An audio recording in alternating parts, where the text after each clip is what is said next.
All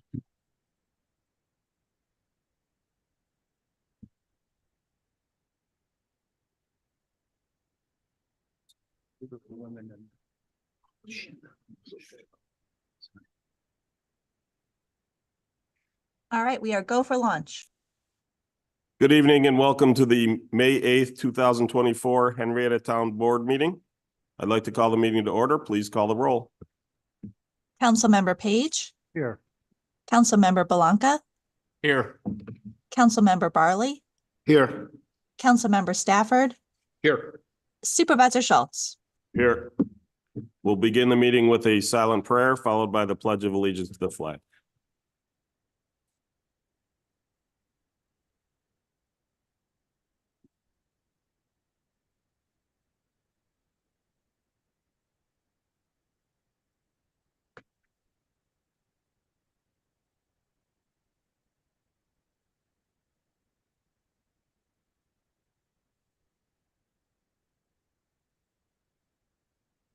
I pledge allegiance to the flag of the United States of America, to the republic for which it stands, one nation, under God, indivisible, with liberty and justice for all.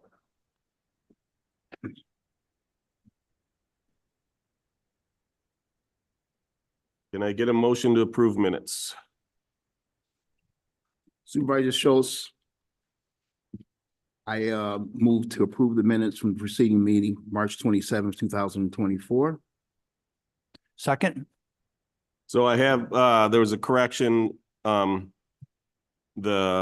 person taking transcription had used the word affluent with an A. It should have been effluent with an E, which basically means waste that's running off into rivers, lakes, wetlands, etc. So that was on page 61, if I remember correctly, but it's in an email to you, Becky.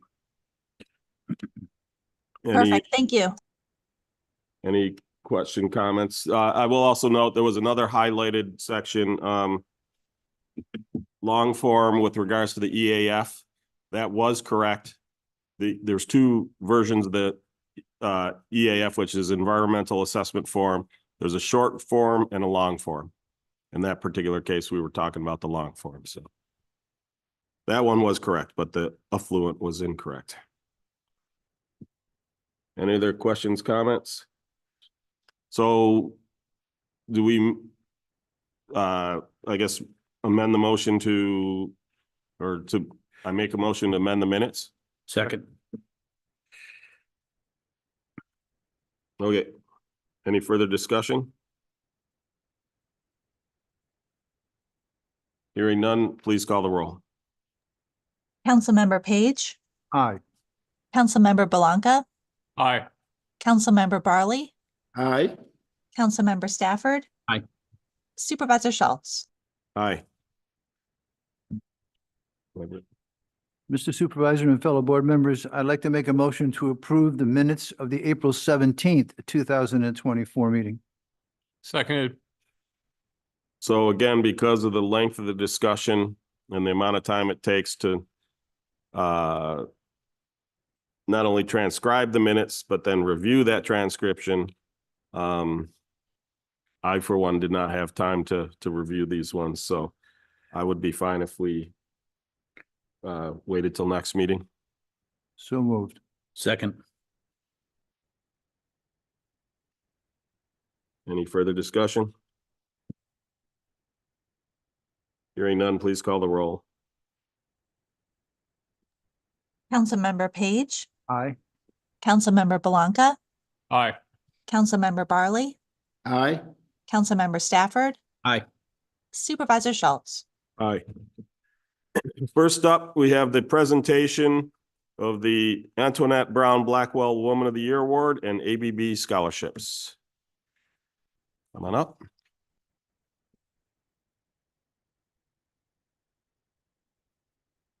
So go ahead and pull that microphone down closer to you. There you go. Right now. Good evening. Good evening.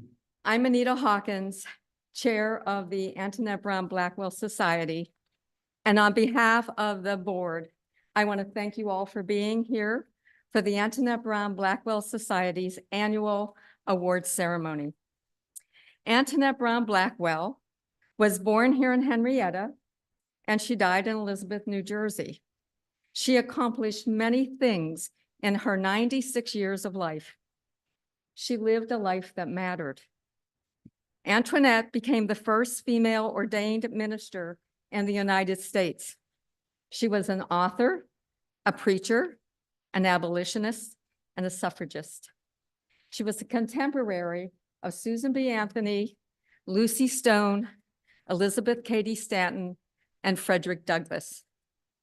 At the age of 95, Antoinette was the last of the original suffragists to cast a vote in the 1920 presidential election.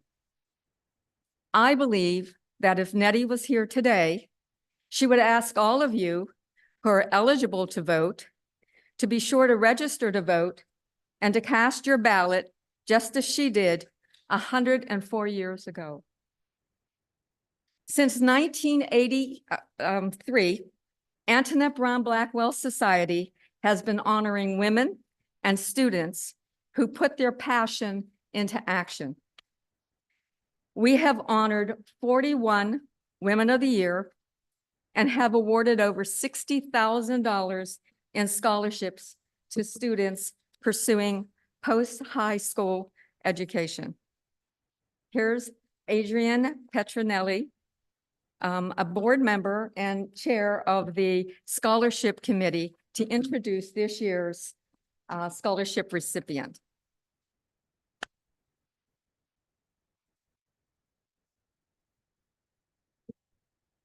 Right, I wore my tall shoes so I could reach the microphone. All right, so this year we had a number of applicants for the scholarship. We always do. We interviewed 3 of them, and it's always so hard to pick from these accomplished, amazing students who make me feel like I sat around and did nothing in high school, and I was a high achiever, but not like these young people. Our scholarship winner this year is Olivia Clark. She's an outstanding student who values learning, hard work, faith, and her family. She's been a high honor roll student since her middle school days, and she's challenged herself in her high school career, taking 3 college classes at RIT, 4 AP classes. I believe she had an AP exam yesterday and is anticipating another one tomorrow, in addition to this today. She spoke with the scholarship committee about the challenges of beginning her high school career during remote learning and how she began bullet journaling to help her stay organized and focused with her busy academic and extracurricular schedule. Just that idea of that proactive organization was so impressive to us and one so young. She's the type of person who sets goals and doesn't let herself get derailed. In terms of extracurriculars, Olivia played soccer on a club team for 10 years. She also participated in JV soccer, cross country, and track at school. When she stopped doing organized sports, she took up running and biking on her own. She also participates in RH Singers, serves as Link crew leader, and participates in Natural Helpers. She works as a lifeguard and water safety instructor, so she has a job in addition to all this. Spoke glowingly to the scholarship committee about how much fun she has teaching small children how to swim.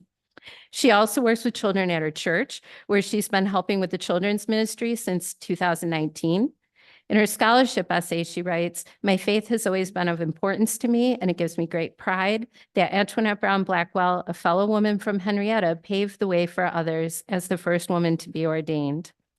Olivia also has a passion for making things, which she channels into creating crafts, cards, and gifts for people she cares about. She spoke to the committee about how good it feels to make something that someone uses and treasures. With her love of creation and her interest in STEM, she has the goal of becoming a civil engineer. She says, "My goal is to graduate with my master's and work for the state, working on the infrastructure issues at hand, bettering the roads and bridges burdening everyone's commute. I will be able to use the joy I have for math and science and apply it to my career in the future."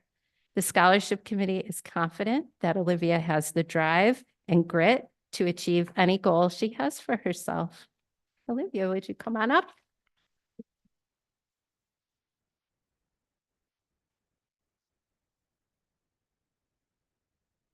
Hello, and thank you all for having me. I'd like to start by thanking everyone for this incredible opportunity and taking the time to organize and plan this event. I'd also like to thank Adrienne, Anita, as well as the Antoinette Brown Blackwell Board for recognizing me for this award. I aspire to study civil engineering in the fall, as Adrienne also said, and this award will assist me in that process. If it wasn't for courageous women such as Antoinette Brown Blackwell helping shape the progression for women's rights, I would not be standing here talking about my dreams and ambitions. Thank you once again for taking the time to celebrate this milestone for me and for your constant generous support.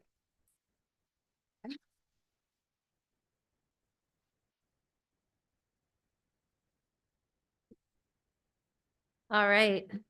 The Woman of the Year Award is given annually to recognize a woman who has, through her volunteerism, acted as a role model for the community.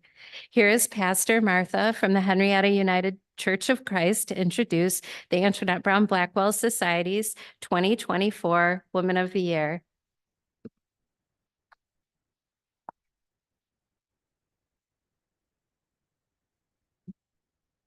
Well, it's an honor as the current pastor of Antoinette's church where she grew up for me to say a little bit about our awardee, this year's Antoinette Brown Blackwell Woman of the Year, Lynn Adamson Stewart. It's really impossible to say all the exemplary things that Lynn has done and is doing for the community of Henrietta and the whole Rochester area, really. For one thing, she's lived for a long time. But for another thing, she cares deeply about this community and has been a leader and a contributor in so many ways.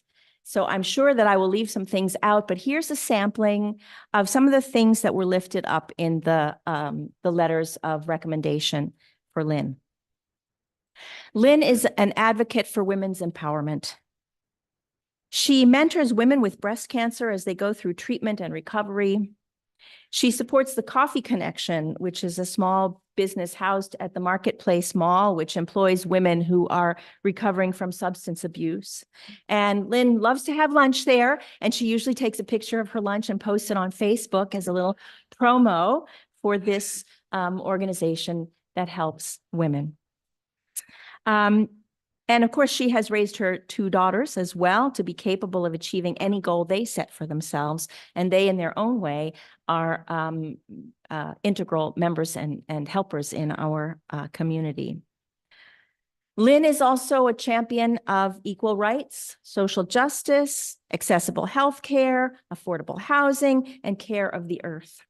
She hosts a table every year at the town's Gay Pride flag raising event. She's a dedicated supporter of Fish Raft Inc., which is our local food shelf and transportation service that helps folks get the food that they need and have transportation to medical appointments if they can't get there on their own. Lynn has also volunteered at the phone banks for the Red Cross blood drives. She supports the work of the Restore in Henrietta, which is run by Habitat for Humanity. It's an outlet that sells donated household items. And here too, she likes to take photos and post them, putting the word out there to support folks of modest means and to support sustainable practices by the reuse of these items. Lynn is also a supporter of many church groups and interfaith groups. She has served on the Greater Rochester Community of Churches, and she promotes their events. She's an active member of the Rush Henrietta Interfaith League, which fosters communication among various religious and ethnic groups. For example, through the townwide Celebration of Cultures, also known as Neighbor to Neighbor. And the next one of those is happening on June 8th, and Lynn has been on the planning committee for that event. Lynn is also a lay member of the Interracial Clergy Council of Henrietta and Rush, where she was a key player in creating the Love Overcomes Scholarship, which is awarded each year at our Martin Luther King celebration in January to one or more graduating seniors who are committed to Martin Luther King's principles of nonviolence. Lynn has a heart for young people. In her career, she worked as a 6th grade teacher, taught at the state school at Industry. And during her retirement, she has stayed in touch with the Rush Henrietta School community, promoting plays and musical events, partly because her kids and grandkids have gone through this school district, as well as supporting various initiatives and projects that the kids and the youth at our church are involved in. And so in short, Lynn seems to know everything and everyone in Henrietta and beyond. And Lynn cares about everything and everyone in Henrietta and beyond. Lynn is skilled at linking people with needs to people who can provide for those needs and fostering a sense of learning together. She inspires interpersonal and institutional cooperation in many different ways and on many different topics. She likes to point out that we're the only town where the Martin Luther King celebration is planned in coordination with the town leaders, with the school district, and with the houses of worship. That's the kind of cooperation that Lynn believes in and fosters. She is intelligent and historically grounded in her effort to link us together for the betterment of our community, but she is by no means living in the past. She is looking toward a future in which women and all people can flourish. And so for all these reasons and more, Lynn is a wonderful friend to many and a model of community engagement for us all. And so today I am very pleased and honored to present the Antoinette Brown Blackwell Woman of the Year Award to Lynn Adamson Stewart. And would you come up here, please? She doesn't want to say anything.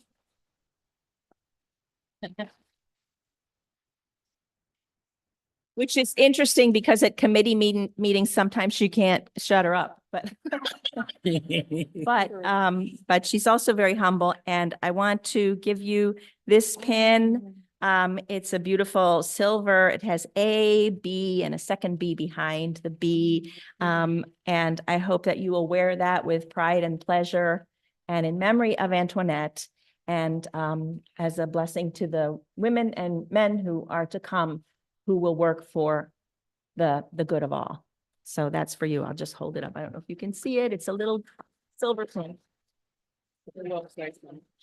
She changed her mind. She's going to say something. I just want to thank everyone, especially the people who wrote the letters of recommendation. Thank all my friends and my daughters, one who's not able to be here tonight. Love this town. I love the diversity of this town and the diversity of our school district. I forgot how many languages are spoken in the school district, 38 or something like that. More. So that's my appreciation for how much Antoinette meant to us. And it is really nice to say that our church is where the United Church of Christ is where she started. Thank you.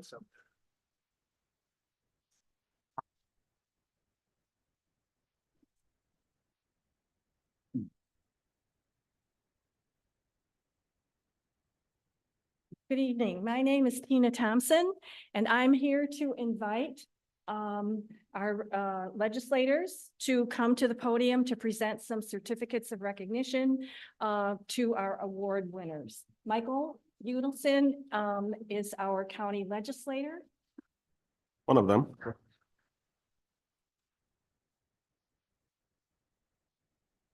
Thank you, Tina. Good evening, everyone. I'm here also representing my colleagues in the legislature who represent different parts of Henrietta, Steve Brew and Rick Milne, as well as myself, as Michael Udelson, Majority Leader of the county legislature. As some of you know, I've served as town supervisor in Henrietta. I've been on the town board. I was the recreation director for 20 years. So I've been around Henrietta for a long time, but it still gives me great pause at this 41st celebration to admit that I was at the first celebration. So every year when I've attended, I've thought to myself, boy, these people who have been selected are very impressive. And this year is no different. And each year I think, how are they going to top that next year? But continue to find people who just excel and really deserve so much to be honored. It's very fitting in a town that was named after a woman that we're able to recognize and honor women who have done so much on behalf of the community over the years. So it's my great pleasure and honor to present certificates. I won't read them because they're very lengthy, but from the county legislature on behalf of Rick Milne, Steve Brew, and myself, to Lynn, Lynn and I go back a long time. I'm very proud of her today and thank her for everything she's done in town. And Olivia, really looking forward to see what you accomplish in the future. Thank you so much.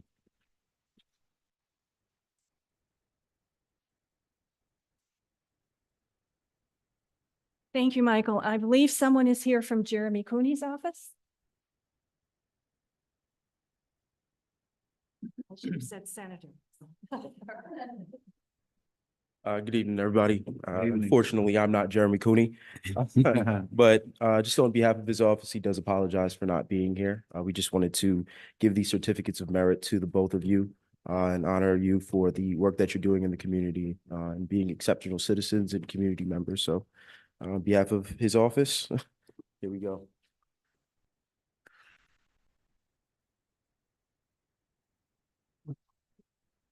Let's do 'em. Whatever. Yeah, that's fine.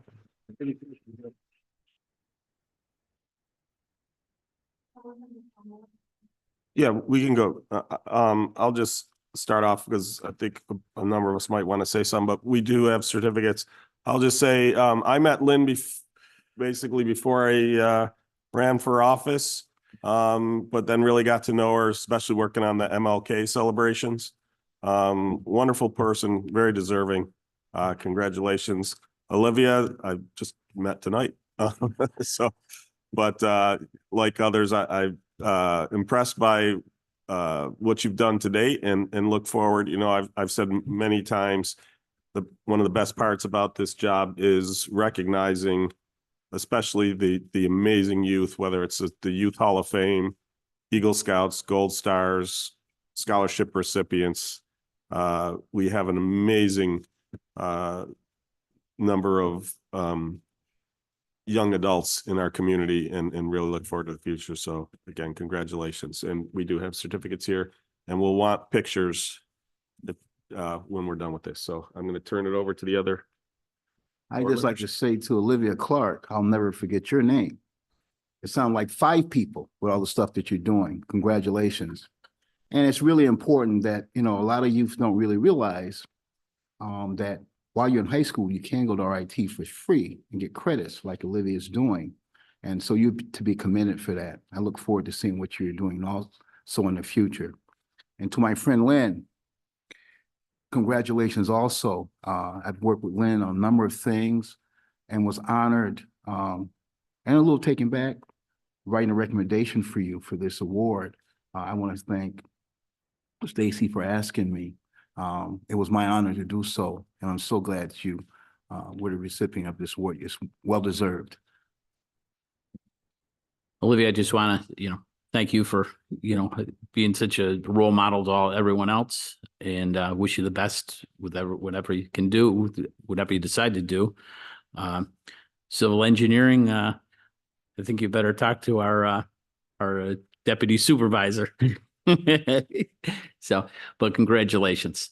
And Lynn, I met Lynn about 10 years ago, and every time I see her, I hear what, she's up to something else, helping somebody else out. And I just want to congratulate her. And was always,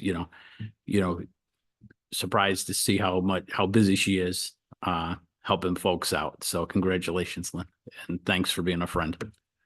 I will say, not only do we hear about the stuff she's doing, we hear about all the stuff her grandchildren are doing. Right. Right. Yes. Yes. Right. Yeah. Olivia, congratulations. It's almost looking at a before and after when it comes to community service. Someone who's a role model and someone who's got a great start. I learned a long time ago not to get in Lynn's way. But she reminds me a lot of my mother. You knew exactly where you stand and you better not mess up, right? And Lynn, I better not see that beautiful piece of jewelry you got at the Restore. You doing anything, Jeff? Of course. Congratulations, of course. Lynn, thank you so much for the service that you've done for our community. I have not had the opportunity to meet you yet, before tonight, but I just am so incredibly impressed, with the amount of involvement that I'm hearing about tonight and the passion that you have for causes that are so incredibly important to our community. Involvement, inclusion, diversity, living up to that motto that we believe in Henrietta, that this is a community for all. And I thank you so much for that. Olivia, we've had our talk, all year last year in 11th grade. So, I think we'll leave it at that. I will say that if you are going to use your joy I have for math and science, then I, as a historian, did not necessarily influence you in the right direction, but I will say that I said over and over again, there's no money in history. So I'm glad you made a wise decision in what you're going to do in the future. So congratulations. It's a tremendous honor. And I have certificates for you from Assemblymember Harry Bronson's office, who was unable to be with us this evening. And I'll give those to Olivia and Lynn. And then I think we can do, you want to do some picture Yep. taking? And after the photographs, we have a reception downstairs with punch and cookies and strawberries. So please join us. Yeah, I know. You got it, all of them. Yeah. But only this, there's one picture of the 5 board member actually like, and I think Mr. Day, I don't know if you want to be in it. Yeah, Olivia coming up with also more with her. Gary, can you do me a favor? We've got yellow flag. Oh, first.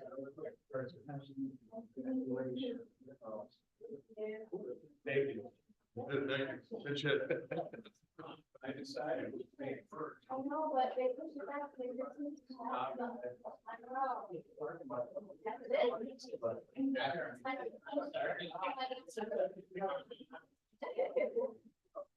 You're right, if I get Henrietta behind there.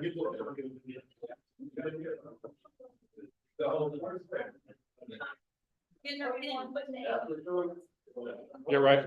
I'm gonna get Henrietta behind, right? Yeah. Oh.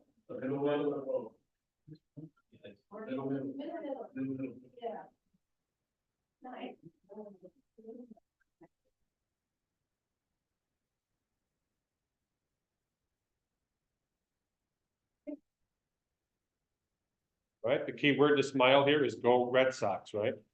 Go Red Sox. Red Sox? You mean Yankees?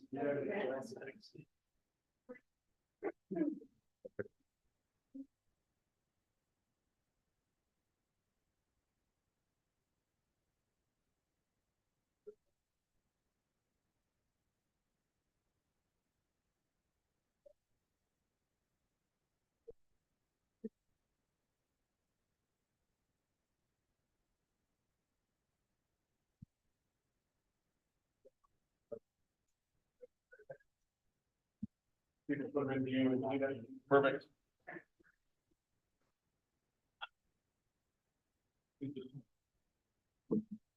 One last important note, Tina, save us some cookies. Yeah. I'll take the strawberries. Okay. I will give people an opportunity who want to go down for the reception. For those who wish to stay behind Yeah. for the rest of the meeting. I don't know. I don't know what you're showing me because I couldn't look. Oh, primary for, no primary for Jamie Romeo and that lawsuit going on with, man, Must be money. handles. Yeah, it's a niche, but it exists. Yeah. So no primary. Okay.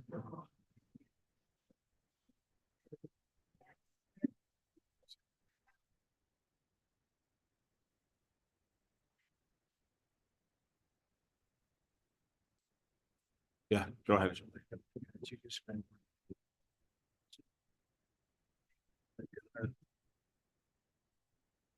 Put the Yankees thing. Give me a few minutes to find my. Everyone can't be informed, I mean. We're still active. Did one of them freeze, Andrew?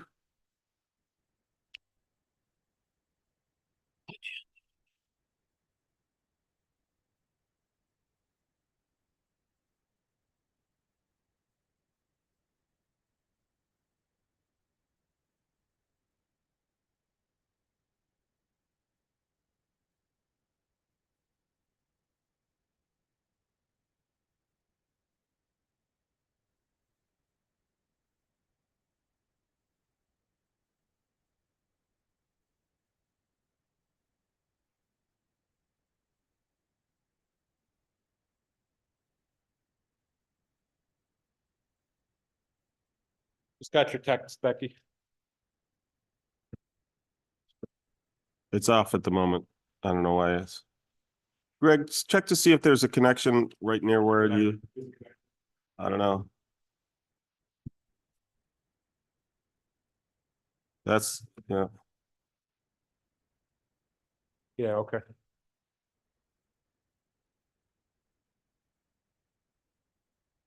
It's back.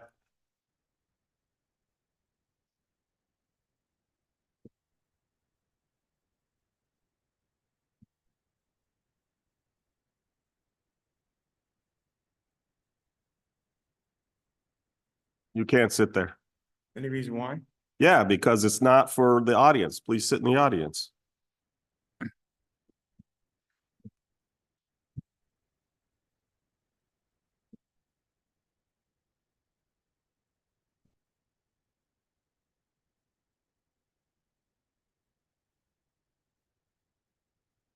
Okay, first up, we have special use permit application number 2024-018. Eli Fagan, American Legion Post 1151, 260 Middle Road, to allow for an outdoor event sportsman raffle on June 8th, 2024, with raffles, food, beer, and wine. We have a representative coming up.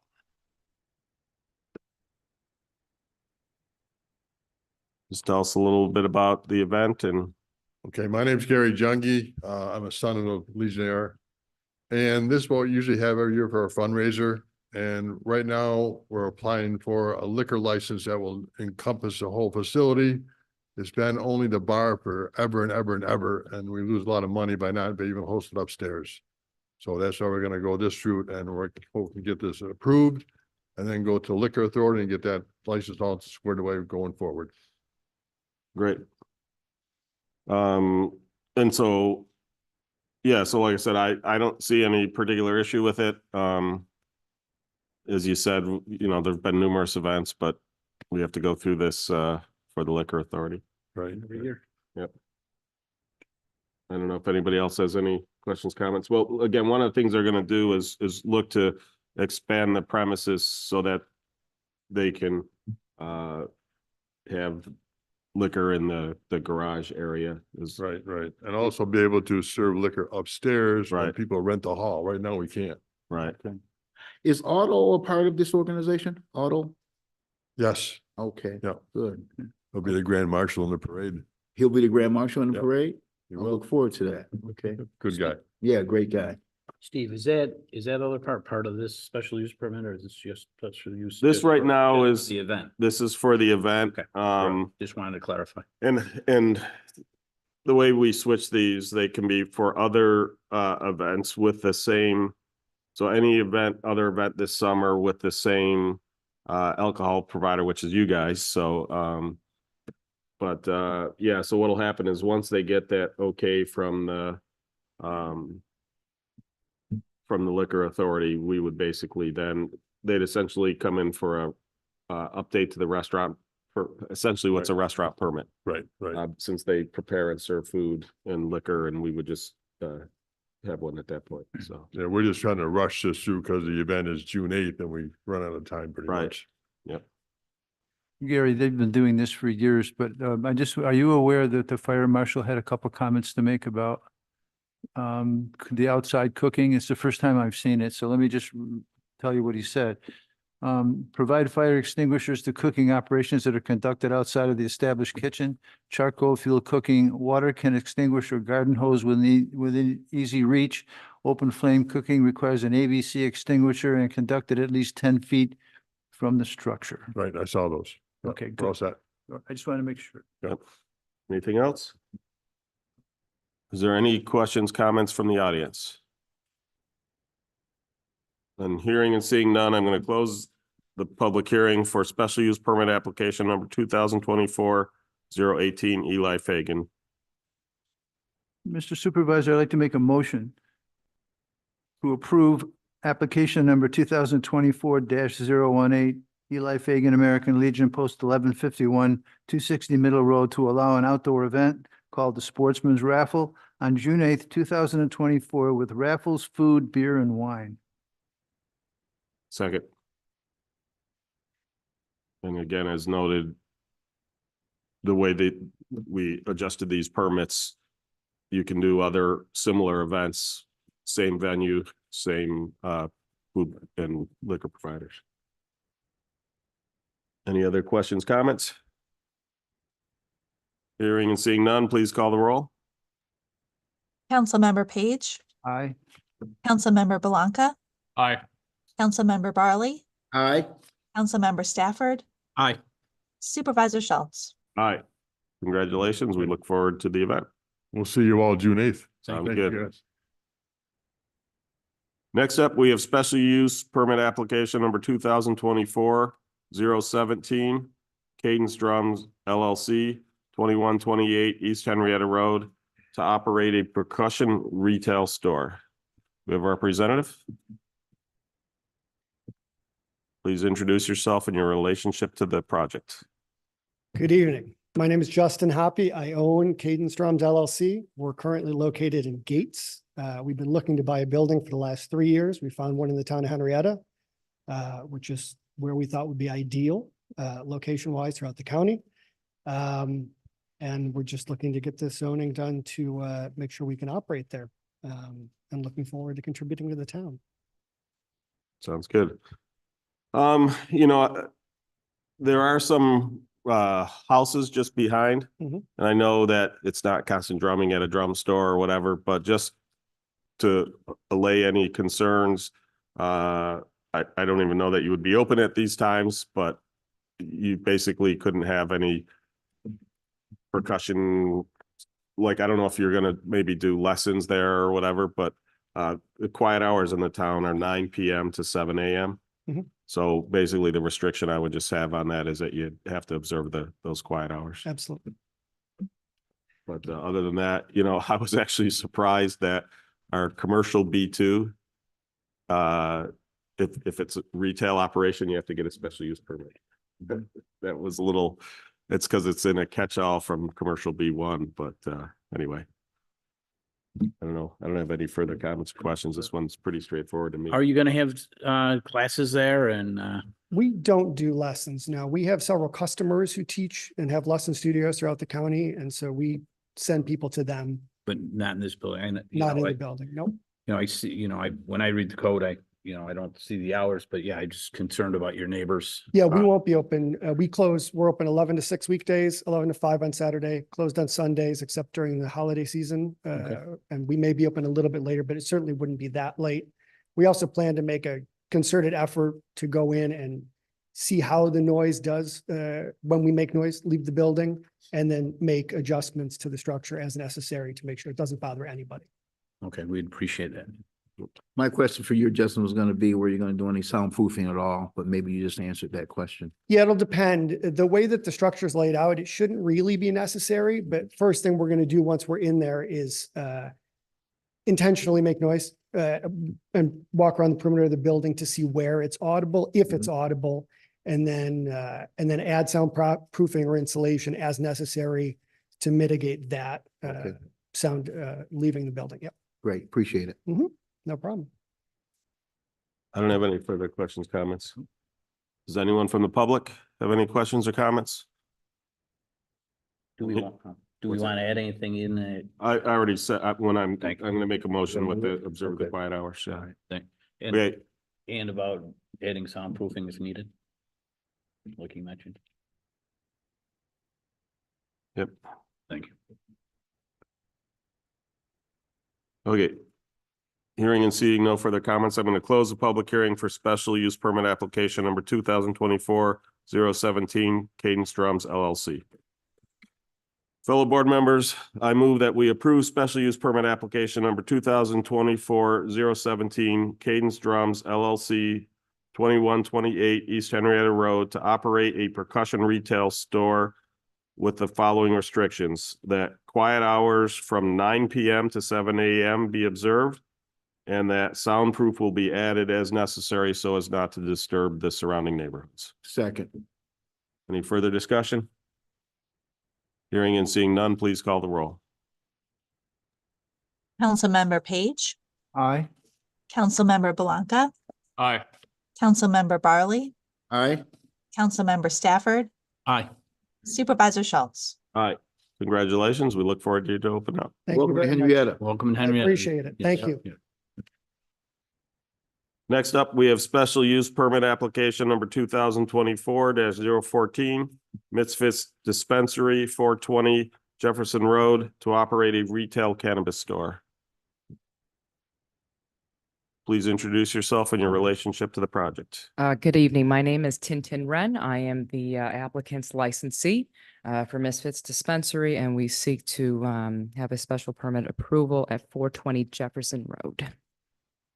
So one of the things I'll note is some places it says 400, because if you look at the building, they have a 400 address on part of the building, but the legal address for the property is 420 Jefferson Road, which I assume a cannabis store would prefer that address anyway. Convenient. But because a special use permit lives with the property, we had to use the parcel address, so. Okay, and I am actively working to kind of recorrect that Yep. with the OCM office. And then, I do have some comments that were, forwarded to me from like the building fire and prevention that I would like to address as well. Sure. So since the submission of the application, we were actually not fully licensed yet. We had just received provisional approval in hopes to receive the full license within a couple weeks to a month. Sometimes it's just taken a lot longer than usual. So since then, we have received full approval from New York State, the Office of Cannabis Management, and we have received also a proximity protection, which that means our site is actually protected from other dispensaries that want to basically be near. There's a buffer zone, I believe, of I think we're in the town of Henrietta with more than 20,000 residents or 40,000 residents. Correct. Okay, so the buffer would be, I think, 1,000 feet. And I do realize that the town of Henrietta has approved a special use permit for 2 other locations that's near this site. I'm not going to speak on behalf of OCM, but I believe one of them might not be. That was by my calculation. Just to be clear, our special approval doesn't mean someone can operate their business. What we're saying is with a special use permit, this is a site that would be allowed to operate if they obtain a license from OCM. And so, yeah, the one was across the street in Southtown Plaza is be closer to 500 feet away. So that one, I think, definitely gets knocked out. Even though they came in for the special use permit first, you had actually filed your notice to apply first before them. So that obviously is what took priority for the Office of Cannabis Management. Sure. And then also, I guess the second thing is we have not really started to do any type of build out. So we have not applied for, the building permit or I think Right. special, or yeah, some type of building permit that needs to be done, because we do plan on changing the layout. It's just that we have not heard back from the Office of Cannabis Management, so we are kind of waiting. Yeah, at well, this you, point. you wouldn't have been able to get a building permit without the special use permit anyway. Got it, okay. And for those who don't know, even the final license has at the bottom that they have to meet all applicable local laws, including zoning. So it does say that right on the license. So there's some, would I prefer that they keep it provisional until the person gets the special use permit? Yes, but this is a state. They run it the way they see fit, but at least it does acknowledge that they do have to meet the local laws. So this is not against you. This is like, No, of course, this whole process has been a little Yes. bit of an unknown. Yeah, I really wish they would have, I don't know, completed the process, then okayed the law, but this is Sure. cart before the horse happens sometimes. So your application actually was fairly thorough in terms of covering a lot of the questions we asked. I don't know if you watched previous and anticipated some of those questions, but it looked like you had a good security plan in terms of both interior and interior and exterior. People walking, you know, how do the people travel through the store, ID checks, that kind of stuff, as well as, you know, security cameras to help ensure that are outside. Because those are a couple of the important things we look for. I will note that we've had 0 problems with any of our licensed cannabis shops, and we hope you continue that trend. We have had some problems with folks who are illegally selling cannabis. And hopefully there was something in the budget that they talked about that they were going to increase enforcement to help shut those down, because we would love to see those ones go away. They've been nothing but problems. One of the other things that we look for too is that your packaging is, and again, I think OCM requires this anyway, but you know, that it's child resistant, things like that. Doesn't make it look like candy. Because you know, obviously accidental ingestion would not be good. Yes, that is the intention. I think every product that we do plan on selling has to, I think, pass through the Office of Cannabis Management as well. So that is the intentions. I understand that there has been a lot of illicit cannabis, you know, seized everywhere through the county. So I'm hoping that this would be a safe place to purchase THC products. Right. I just noticed when I read your licensing that the license is only for 2 years. I know it's only for 2 years. It works sort of kind of like a liquor license, I guess, but I believe it's 2 years, and then after, you know, when you're when the license is almost expired, then we would have to file back with the OCM if you're in good standing. That is what I understand, but Does that include, you have to pay again for the second? for the license, to be honest, sir, I do not know, unfortunately, because if it's like the liquor authority, there will be a fee to renew. I assume so. Liquor authority is around 500-ish, if I remember correctly. It might be more than that. I don't know. 3,000. I don't know. I don't remember what it was. But yeah, no way the state won't take her money. Yeah. Unfortunately. It was just a question I had. I didn't realize it were only 2 years. No, that's a great question. We were. I knew it was like the liquor authority that they have to renew. Do we know how far it is from Rise to this location? I know it's more than 1,000 feet, but just curiosity. I would imagine it's more than. Yeah. Oh, it's. May I well, chime in? I think it's about 2,600 feet, because we did do our mapping, and we did kind of decide to place it strategically. But I believe it is 2,640, but don't hold me to it. Yeah, my recollection was about a half mile, so that sounds about right. So when we approved the one across the street, you know, it was brought to our attention before you had to have an approval. It was my understanding you had to have approval, special use permit prior to getting your license. Now this one is, you got the approval prior to getting the special use permit. And I'm just kind of still. So again, the way the Office of Cannabis Management sees it is we can either do the special use permit contingent upon them obtaining the license. Or in this case, they did the license contingent upon them obtaining the special use permit. Okay. Either way, like I said, if you read the license, it states right on there at the bottom. And in the letter from OCM that they have to, meet local laws, including licensing. Or, excuse me, special use permit. Zoning, that's what word I'm looking for. And with the number of people that are coming in for these, it'd be great if we could set some kind of meeting up sometime with OCM to set, have them come in. And I know they're not the easiest people to get a hold of. So to explain all the ins and outs but that's not for you. But I'm right there with you. It's been an uncertain process through emailing, and there's not really an assigned person or anything like that. And we still haven't received our checklist. So I'm right there with you. They've put on additional restrictions since it first came out. So for instance, if you'll notice, there's no colors on any of the signs. That's an OCM requirement. So like Mango originally the mango was colored orange. Not only can they not have the color orange on there, they can't have an outline of the fruit on there.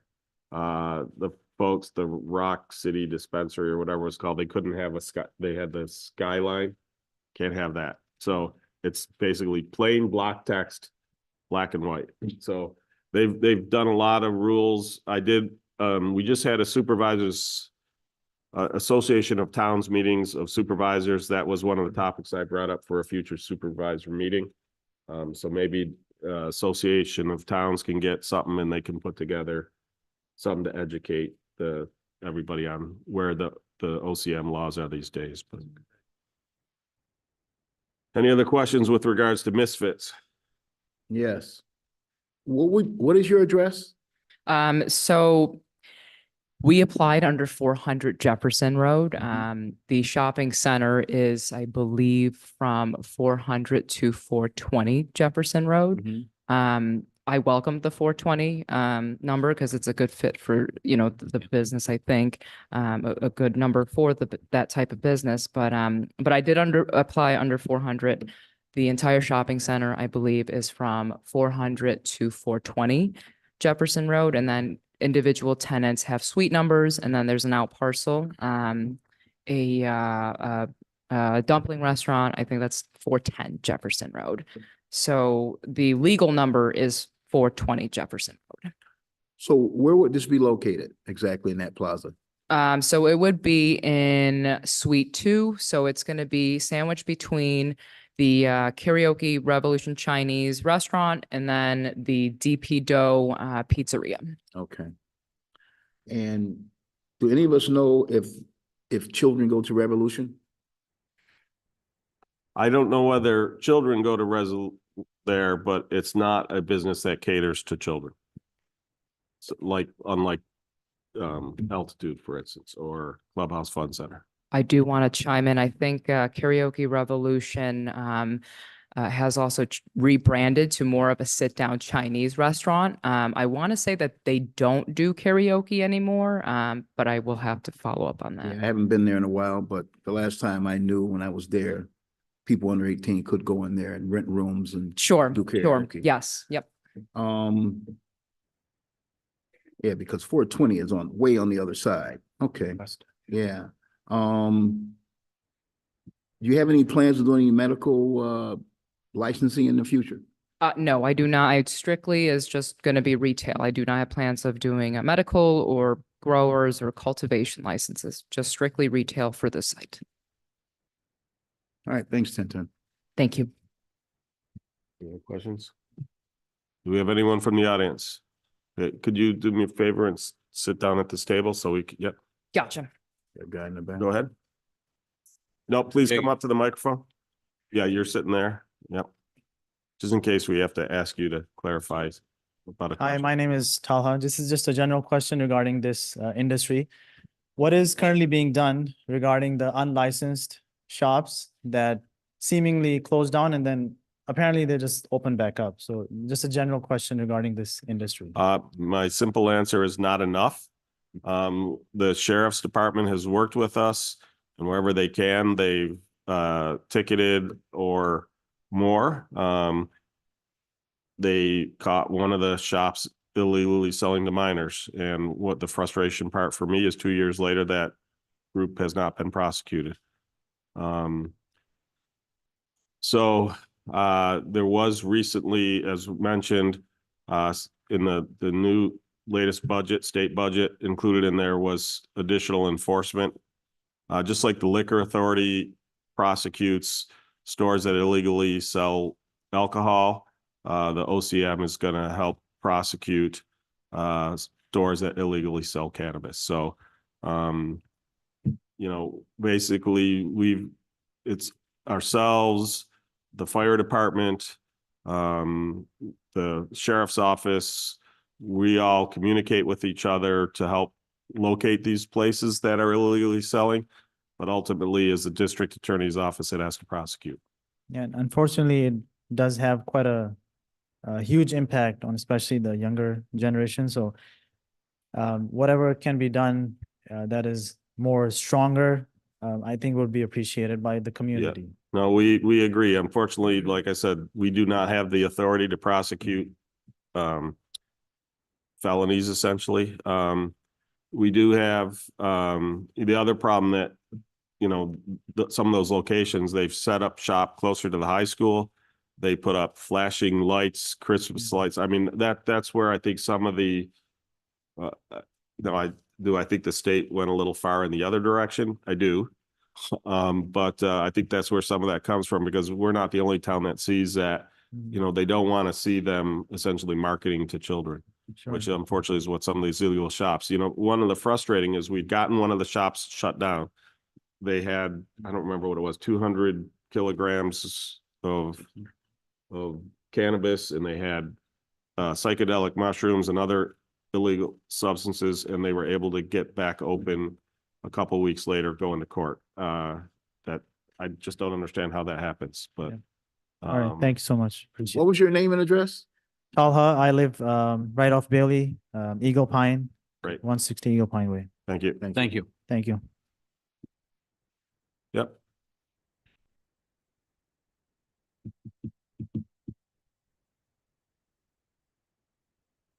Hi, my name is Larry Neal. I live at 14 Mertensia Lane in Henrietta.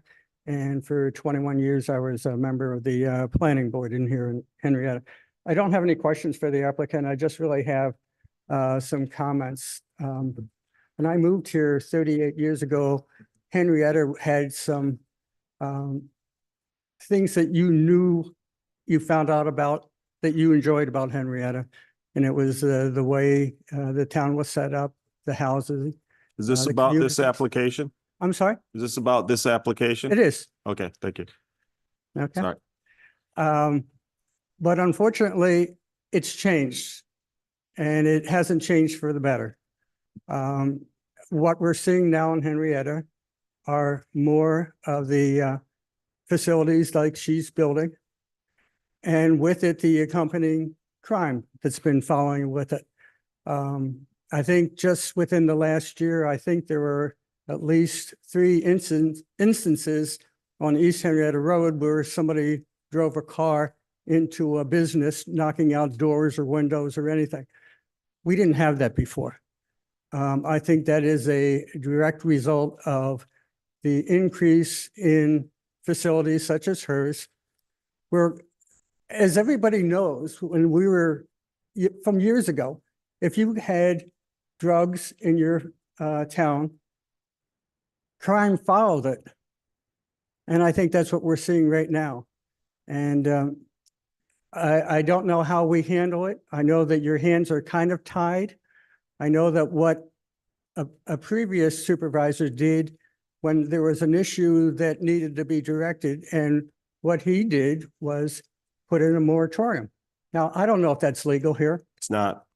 All right. OCM made that clear. It's not legal. Okay, well, there are things, I guess I would say, that need to be done to control this. And I don't know where it is, but I heard that there was a place that was near a school. We can't have that. Right. This is our town, and we have other people asking them to come in our town. Let's control it in some manner. Larry, can I just make a couple points in regards to this? So, again, we've had zero problems with the legal shop. So saying a shop like hers is a problem, not true. We've not seen any problems with there. In terms of the cars driving into shops, cannabis was around when I was a kid, many years ago. And so this idea that suddenly the driving into shops is related to cannabis use, I just don't buy it. There are other issues at play there. In terms of the drugs and crime follows, I will point out that was part of the argument of the temperance movement that outlawed alcohol. Oh, by the way, when they outlawed alcohol, crime got much worse. There are certainly some crimes or some drugs that have serious issues. To be honest, where I see cannabis, it's in that same category of drugs as alcohol. And so the fact that it's being treated similar to bars, like I said, the big problem with this that we've seen is that the state legalized it before they had all the rules set up, before they had all the enforcement set up. That was the issue here, not the fact that it was legalized. It's that they really did it out of order. They should have had all the rules in place. They should have had all the enforcement in place. This is my opinion. And then they should have legalized it. They didn't. We're kind of stuck with what's left. You cannot say pot is not allowed in our town. We could have way back when said that we will not allow shops in our town. The issue is that when we talked about that, we had a long discussion, and one of the things we all felt is that if you're going to have the usage, you'd rather see that the shop be close where we can have some control over that. And also, one of the things we opted was that you cannot, consume on premises, so that we didn't have people driving back under the influence. The idea is that I can buy, come home and consume there. When we were talking about that as well during those hearings, they are probably still out there. There was a lot of compelling testimony from people who had children with epilepsy, I think it was. MS. We had a veteran who had PTSD. We had a businessman who had previously been essentially incapacitated by, I don't remember which syndrome it was, but all these people who were helped by cannabis. And the problem was the medical marijuana was, to use the example of the daughter with MS, for the medical marijuana shop, only the patient can go in and get it. So when the child was having so much pain that they couldn't, it was tough for them to move, the mother couldn't go and acquire the cannabis. So, when we listened to all that, it really made a lot of sense. I understand what you're saying about some of the crime, but again, that really, I do not see the correlation. There are other issues at play with where the crime's coming in. Mr. Supervisor, you're wrong on that. Okay, you're entitled to your opinion. Thank you. And I'm not against medical. I understand there are people who need it. I understand that. But I think you should be, if you cannot put a moratorium on it, you should be looking at ways that you can make it harder for people to come in. And for those people who are doing it illegal, close the whole business down. I don't know how you do that. Maybe you can't do it. We can. It has to be the district attorney. Well, then you get on the district attorney. All right? I would love for you to do that. Her name is Sandra Dorley. This is Monroe County District Attorney Office. Okay, let me just finish up. I don't want to hold you up any longer. But again, this is our town. We decide what people come here and what don't. No, you don't. You don't have the right to tell people they can't come to your town. You don't. I voted on a lot of applications, which I didn't agree on because I knew that they had to be approved. I knew that. Okay. All right. I didn't agree with them, but let's make it tougher for them. Okay. Thank you. Thank you. I'll say this, and I agree with some of the things that Mr. Neal just said in reference to cannabis. I approve the medical facility because all the reasons the supervisor just talked about, and many more. The retail end of this, I think it does put a strain on our law enforcement. I think that it does cause other crimes. I think it's a gateway drug to a lot of other things. I know we can't stop it from coming to our town, but doesn't mean that we have to accept everything that comes with it. With that being said, there are a lot of these businesses popping up legally now. The illegal ones, I wish that, like everyone else in the audience, that we could close them, shut them down. Maybe that'll happen in the future. I'd just like to say that we are at a crossroads where things are happening in our town that we can't stop legally. And hopefully we don't get a whole lot more crime from legal shops being open in our town. I mean, the state is about revenue, let's face it, it's about revenue. That's what they're looking for. You know, report the things that you see in our town and maybe it'll get better on a legal standpoint. Anyone else coming up?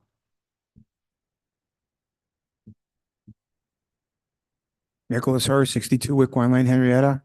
I just want to make one or two comments about what the gentleman said and what Mr. Barley said.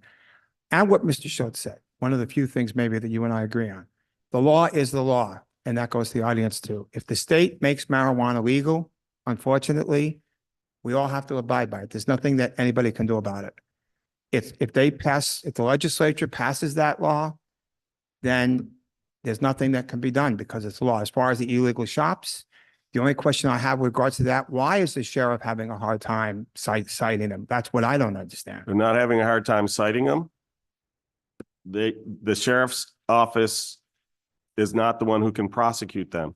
You are not guilty until convicted in a court of law. If the district attorney never brings the case to a court of law, there's no conviction, no ability to keep them shut down. I guess my question, I know how that works. I guess my question there then would be, in other words, are we to say that the idea is that the sheriffs are making the complaints, but the district attorney refuses to take that case on because they do have unfettered immunity as far as what cases they want to prosecute? Is that what we're saying? You'd have to talk to the district attorney's office. What I'm saying is that the Monroe County sheriffs have made a couple arrests. We have violated a couple properties. None of those cases have been tried in court. I can't tell you exactly why, other than I've complained. When I usually do, I get yelled at for saying that our district attorney is soft on crime. I will state the facts. Well, I know. I think I know what it is. Because the prosecutor's office, they have unfettered immunity in terms of what cases to take and what ones not to, because they have to decide what's a priority, what's not, because they're overloaded. And by the way, Sandra Dorley, if you heard on the news, she's under arrest, so she'll be resigning anyway. But that's beside the point. That's neither here nor there. But the point is, yes, I mean, they do have unfettered immunity in terms of their caseload of what to take. And then the other, I guess that answers my question. And with regards to what Mr. Pate said about Revolutions, they haven't done karaoke the way they used to in over probably about 6 years. I know, because I used to work with a band and I do sing. And so they have not done that in a while. They do group karaoke, but they don't do what they used to do. Thanks. Thank you. Anyone else?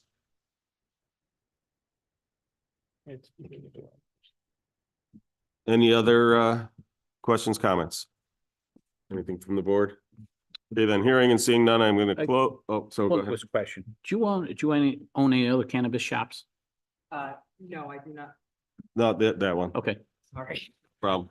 No, I do not own any cannabis shops. I do actually want to make a comment. Sure, go ahead. So I do want to address the gentleman who had came up, and I do understand that, there has been crime, throughout the county. I don't think it's just specifically focused in, the town of Henrietta. And, with cannabis being such a taboo subject and also now being legalized, we do intend to operate safely. Now, I love to be in the town of Henrietta.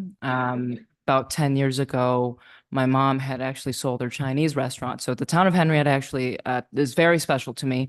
In the Suburban Plaza, she's been there for probably 20 years. My parents had a wonderful opportunity in the town of Henrietta serving the community, and I had worked as, you know, a delivery driver, and then growing up, you know, to meet the community and whatnot. So I love to return back to the town of Henrietta, and you know, we try to really do everything by the laws, the regulation from the OCM. It's just, it's a little bit kind of the unknown dealing with them, because, you know, rules and regulations are constantly changing and there's different procedures.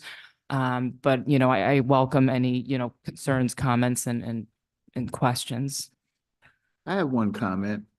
That was a Chin restaurant, the garden that your parents own? Yeah, so is the Chef King restaurant. Chef King. Chef I King. went there all the time. Oh, okay, I so remember you sitting at the table doing your homework. You had a no, brother too, right? I had a brother, but I don't think I did well in school. So, You were studying every time I was in there. well, it's, you know, that homework wasn't done. You wore glasses back then too. I did. I'm wearing contacts now, but I was wearing glasses back then. But since then, the Chinese restaurant actually has sold a few times. But it did give my parents a wonderful opportunity to kind of continue and move past, and have built a, you know, wonderful life. And they came here as immigrants, and you know, the town of Henrietta, like I said, is a very special place to me. And you know, my family has operated in the town of Henrietta as well, and my uncle has. So I love to return back, and it's always been a wonderful town. Thanks for Great, thank sharing you. that. Thank you. Yes. Any further comments for the public hearing? And hearing and seeing none, I'm going to close the public hearing for special use permit application number 2024-014, Misfits Dispensary. So this is one of the resolutions we have, Joe? Mr. Supervisor and fellow board members, I have resolution number 10-156, 2024, to approve special use permit number 2024-014 for a retail cannabis dispensary at 420 Jefferson Road. Second. So I want to read the conditions. Prior to operating the dispensary, the applicant shall obtain all necessary government approvals to operate said retail cannabis dispensary. Obviously, you already have your license. Number two, the dispensary shall be operated in accordance with all applicable laws, rules, and regulations. 3, the on-site consumption of cannabis products, either in-store or on-site, such as in the parking lot or adjacent areas, is prohibited, and that diligence is expected from the operation to prevent this from occurring. Failure to prohibit and/or a lax attitude towards those improperly consuming cannabis products in-store or on-site may result in the revocation of the special use permit by the town board. Number 4, that the operation exercises diligence with respect to childproof containers, packaging that does not entice children, buyer identification procedures, monitoring the facility inside and out, the use of a safe and/or other cash handling protocols, and other procedures and protocols to ensure the legal sale of cannabis products and to help prevent the cannabis products from falling into the hands of minors. The failure to maintain adequate safeguards or a material departure from what was presented to the town board during the application process may result in the revocation of this special use permit by the town board. Number 5, that all cannabis sale activity shall take place within the interior of the building or at designated curbside locations along the front of the building in conjunction with applicable New York State Office of Cannabis Management laws and regulations regarding curbside sales operations. No sales may occur in other locations outside, under tents, or under a portico or similar physical structure. You understand and agree with all those conditions? Yes. Great.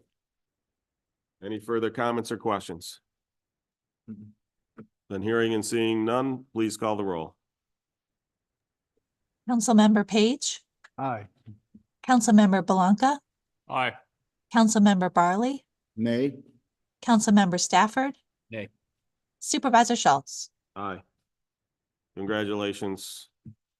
Make sure you get building permit before you do anything. If you're gonna modify the front of the outside, you will need to go see the Director of Engineering and Planning to present what the facade's gonna look like. Although I'll be honest, the Office of Cannabis Management is gonna be your stricter rules. Correct. Thank you for the opportunity. Thank you. Thank you.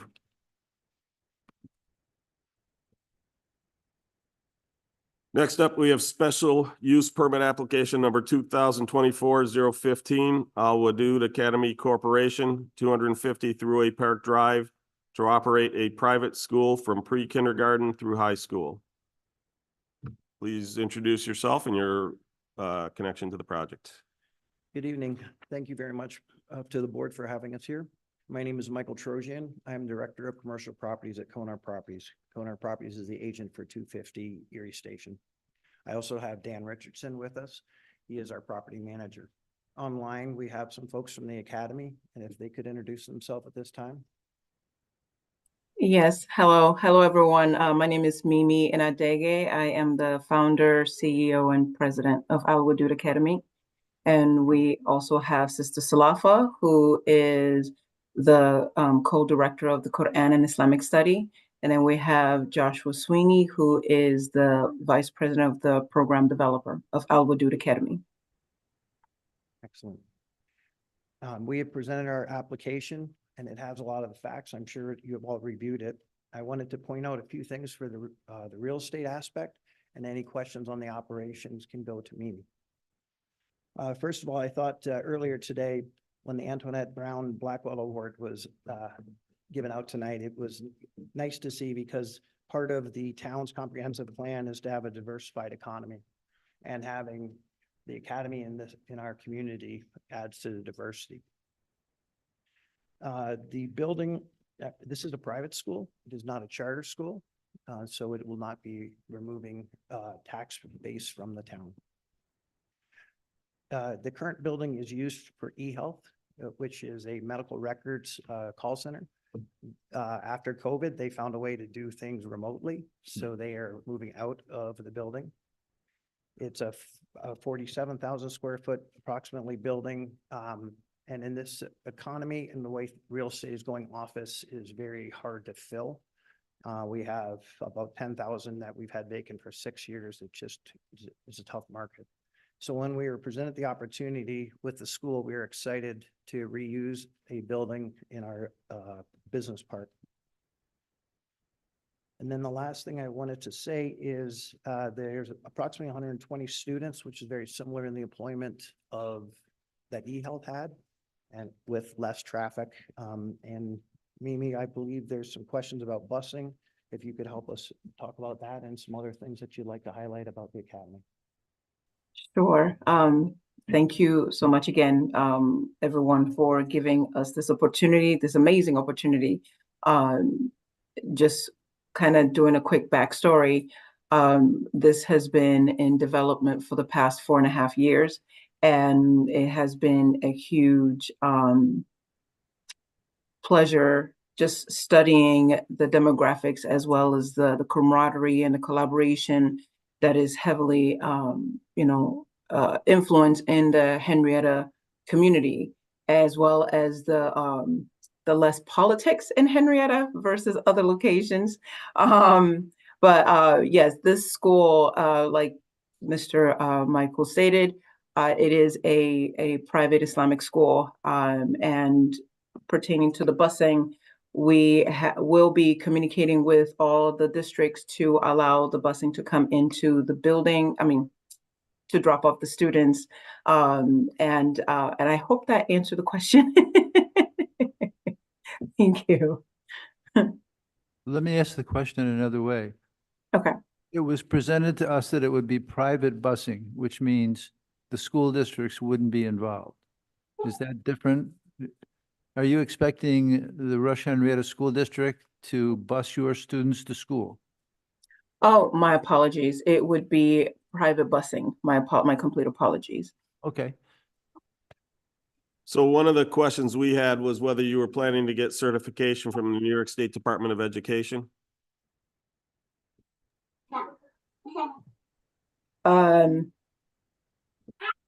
And just to be clear, so one of the reasons that's important is then, so for instance, if you were unable to, let's say your private bus broke down, that would enable the school district to provide that busing. In addition, if you had students with special services, special needs, they would be eligible for those special needs through the school district.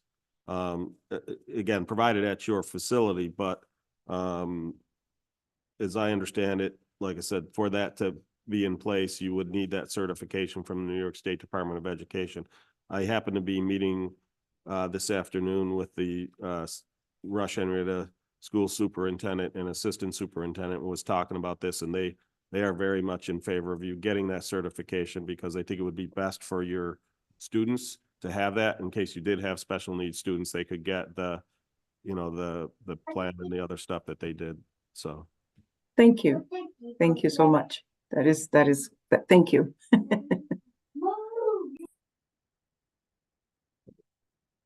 go ahead. I don't know if I heard the answer. Are you planning on applying? Yes. Getting that? My apologies. Yes, we do. My complete apologies. I might have missed it, so thank you. I think she was excited about the fact that the school was in support of them getting that certification. That Yes. We're off track. Yep. So you're going to be teaching kindergarten to 12th grade? Yes, it's actually going to be pre-K through 12th grade. And we have actually 200 parents ready for application and close to about 1,000 in waiting list. Are all these parents and students are from Islamic faith? Yes, sir. Yes, sir. Are you applying for any state funding? We are, I have Josh, if you would like to chime in and answer that.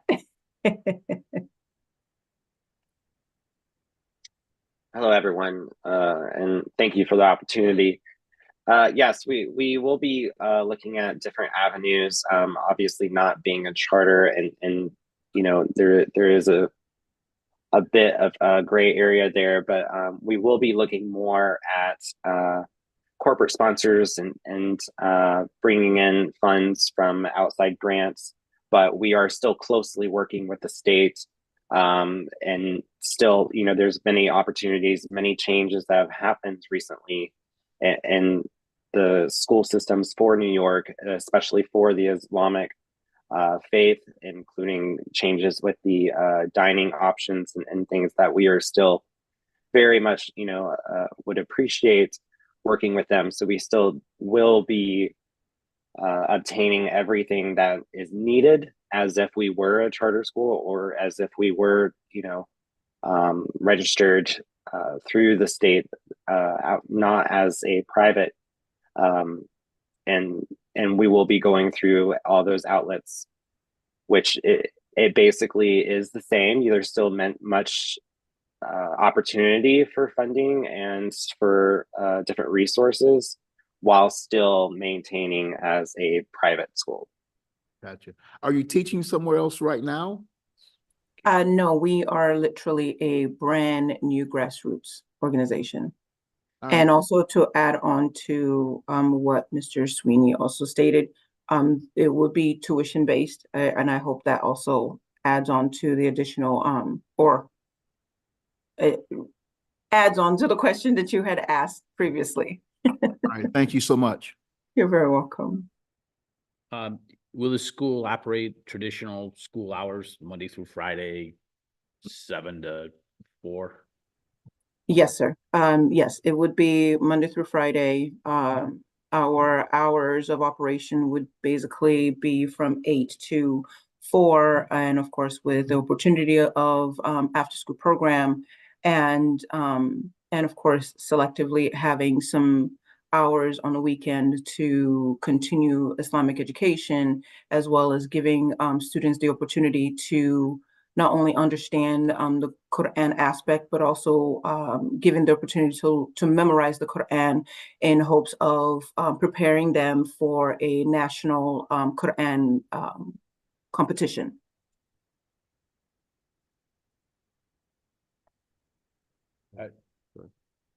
Go ahead. You got some. Anyone else? I'm good. Do we have any questions from the public?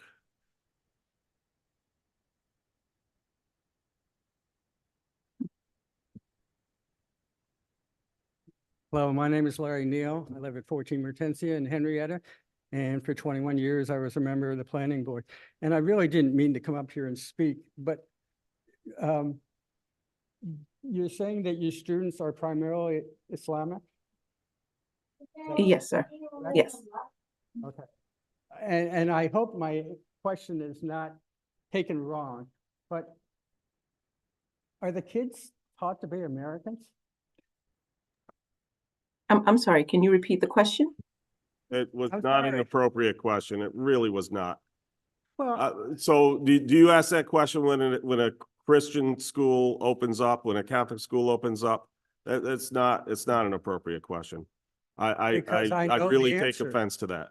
because I know the answer, Mr. Supervisor. Please sit down. Okay. Sorry about that if I was misspoke, but I don't think I did. Okay. We apologize for that. Mimi, I might be offered to offer you some information, being a former educator in Henrietta. I don't know. I don't know if you realize how much the state education department might need to interact with you. It might be appropriate for you to get in touch with them as soon as possible. Because fire alarms and fire drills and safety things and security are all part of it. The buses, even though they're private, have to be inspected and maintained. It's a very, very difficult process. Instructionally, they may have to send people from the school district to monitor your classes to make sure that the appropriate tests are being given and the subjects are being covered. So there needs to be a close working relationship with the school district. And the sooner that you could possibly meet with the assistant superintendent for instruction or someone from the school district would save you a lot of trouble, as the school year will start quicker than you think. I will say, if you send an email to supervisor@henrietta.org, I will put you in touch. You know, like I said, I already broached this subject with the superintendent of the Rush Henrietta Central School District. She's very much in support of additional schools, private schools. And so she can put you in touch with her staff who can help. As Mr. Page notes, any of the state processes are long and involved processes. So having someone who's been through it will definitely help your process go much faster. And, Thank you so much. you know, again, they are very supportive of recognize that they're not, you know, there's a lot of folks who want faith-based education along with, you know, general education. So I think you'll find a very helpful partner at the school district. Great people to work with. They really are. Thank you so much. That's great news to my heart. Thank you. Do you plan on starting for the school year next year for September 24? We are actually planning to have the school open by the will and mercy of God this year, fall. Okay, September 24. I Correct. recognize there's a lot of work to be done Right. with the town, with the state. But I think the board knows me. Once I get a project going, I'm all for it. Let's get going and get it moving. If we don't make it then, we'll try for another time. But the idea is just to keep going full speed ahead and see Right. what we can do. Thanks, Mike. I can just say, you know, we talked a little bit about a workshop and, you know, I'm not prone to approve schools in industrial section, but this would be an exception for me Right. that because of, you know, it's not heavy industry over there or anything else. And so that's, Yeah, and we incorporated some of those comments in the resolution itself because, like, you know, like I would be against a school opening up, for instance, on Commerce Drive. If you're ever back there, it's heavy industrial. You're on a major route. In fact, it's arguably a state route. Well, it is a state route. It's just not a state road. Long story. Yeah. But anyway, you know, so it's got good access for buses, for, you know, they're not competing with semi-tractor trailers on the road, et cetera, and so forth. So, you know, there's a lot of reasons that this makes sense at this location, whereas probably not in a lot of other industrial, but that's part of why it's a special use permit, whereas in most other districts, it's an allowed use. You don't even need a special use permit, but, you know, because of the potential risk, you know, like I said, if there, now granted, we don't have much in the way of heavy industry in Henrietta, but if there was an iron smelting plant next door, you wouldn't want to open a school there, right? So that's part of why the special use permit process is there. So, but yeah, I agree. When we talked about it, there's a lot of industrial zones where it wouldn't be appropriate. This particular location, it seems fine. Other questions, comments? Come on up. I think the more appropriate question is, Introduce yourself. oh, yeah, sorry, Mr. Hirsch, Nicholas Hirsch from 60 York Coin Lane. Is this open to races of all nationality? In other words, if anybody, of whatever the national origin is, whatever, is it open for those people, those children to enroll as well? The definition, Yes. it may be, but private means private, so Oh, I'm sorry. Okay. it's not. is- Yeah. Yeah. okay. So they might not, you know, so again, they can't discriminate based on race, gender. et I cetera, and think so that's what forth. I'm getting at. But the thing is, so for instance, with religious schools, you know, they would have to, for lack of a better way to put it, respect the doctrine of the religion. Right, okay. So Thank you. again, that's true whether it's Islam, Christianity, Judaism, doesn't matter, Buddhism, you name it. Sikhism. Hmm. Any other questions, comments? And hearing and seeing none, I'm going to close these public hearing for special use permit application number 2024-015 Al Wadud Academy Corporation. Can I get a resolution? Yeah, it's as soon as I scroll back to what I was down for. Look, I was looking at Yep. I was looking at a couple of things. He's cheating again.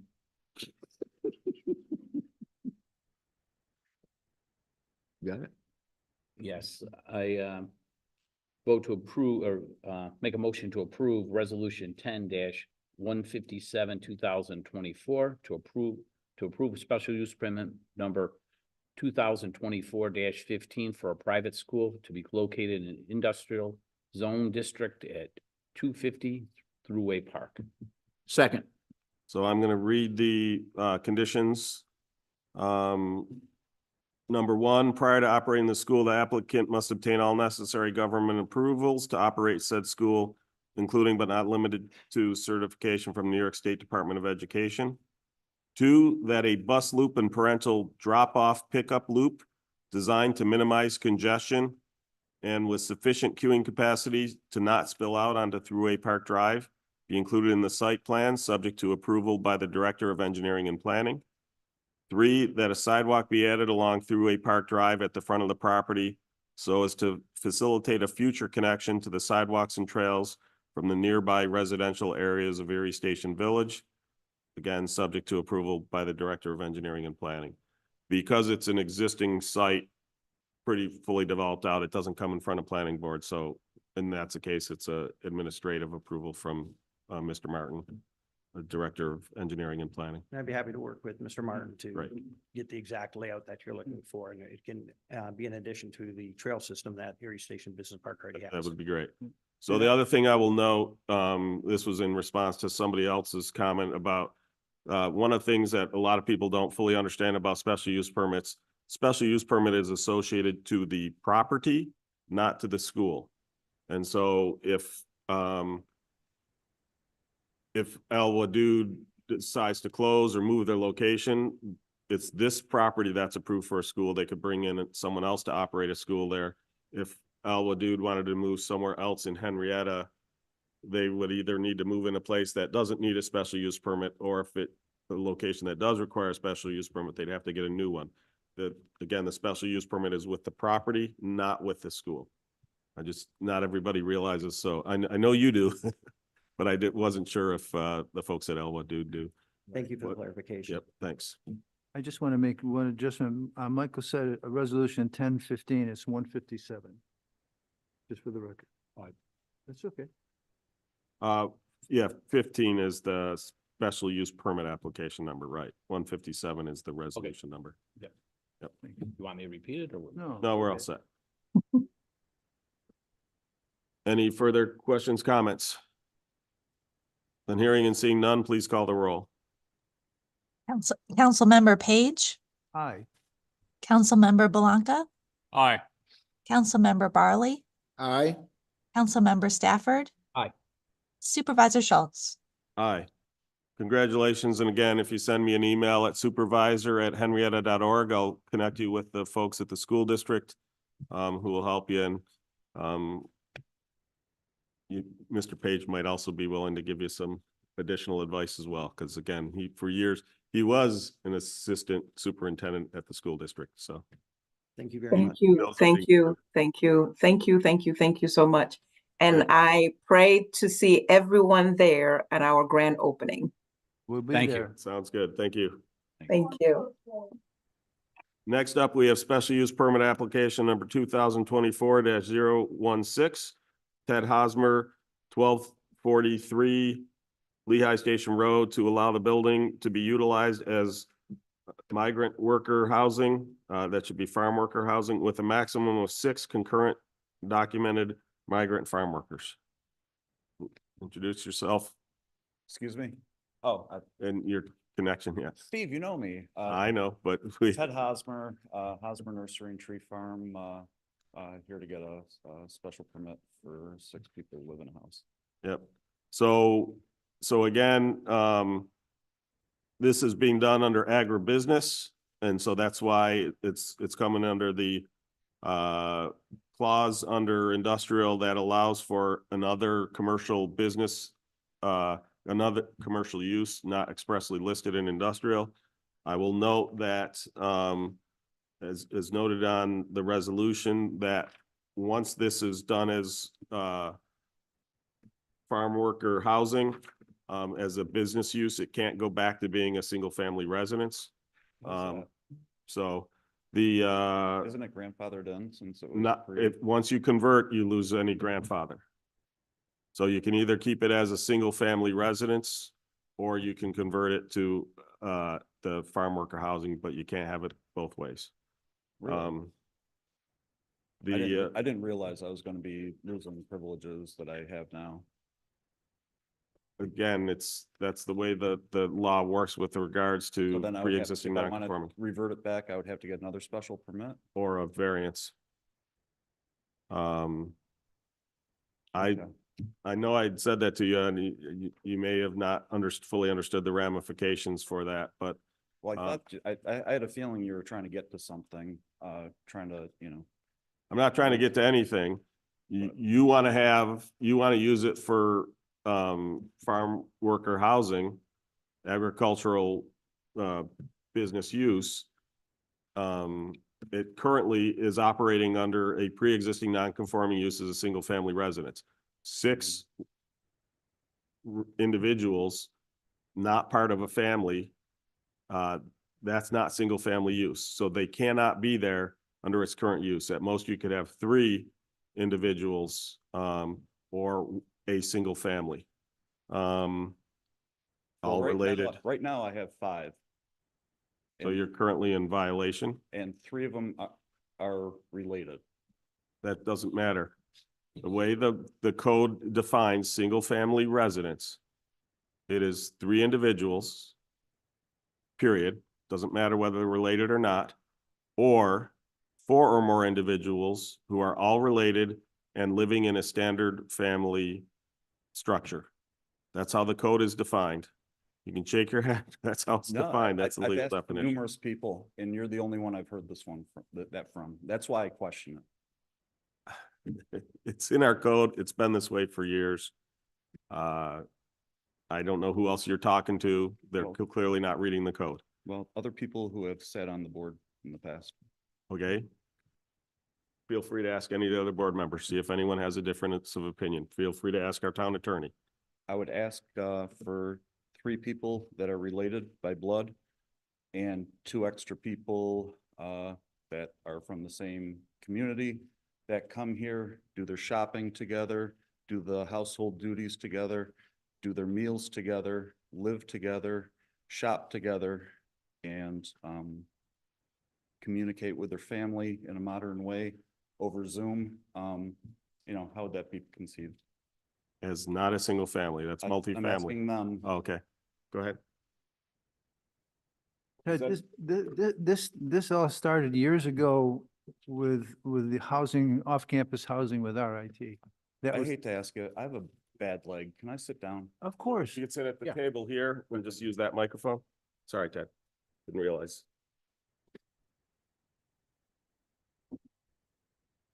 the generation of this code was directly related to the RIT off-campus housing. And we had some problems in the community with it. College kids tend to raise the devil a little bit, they weren't nothing dangerous, but that was the purpose of the code.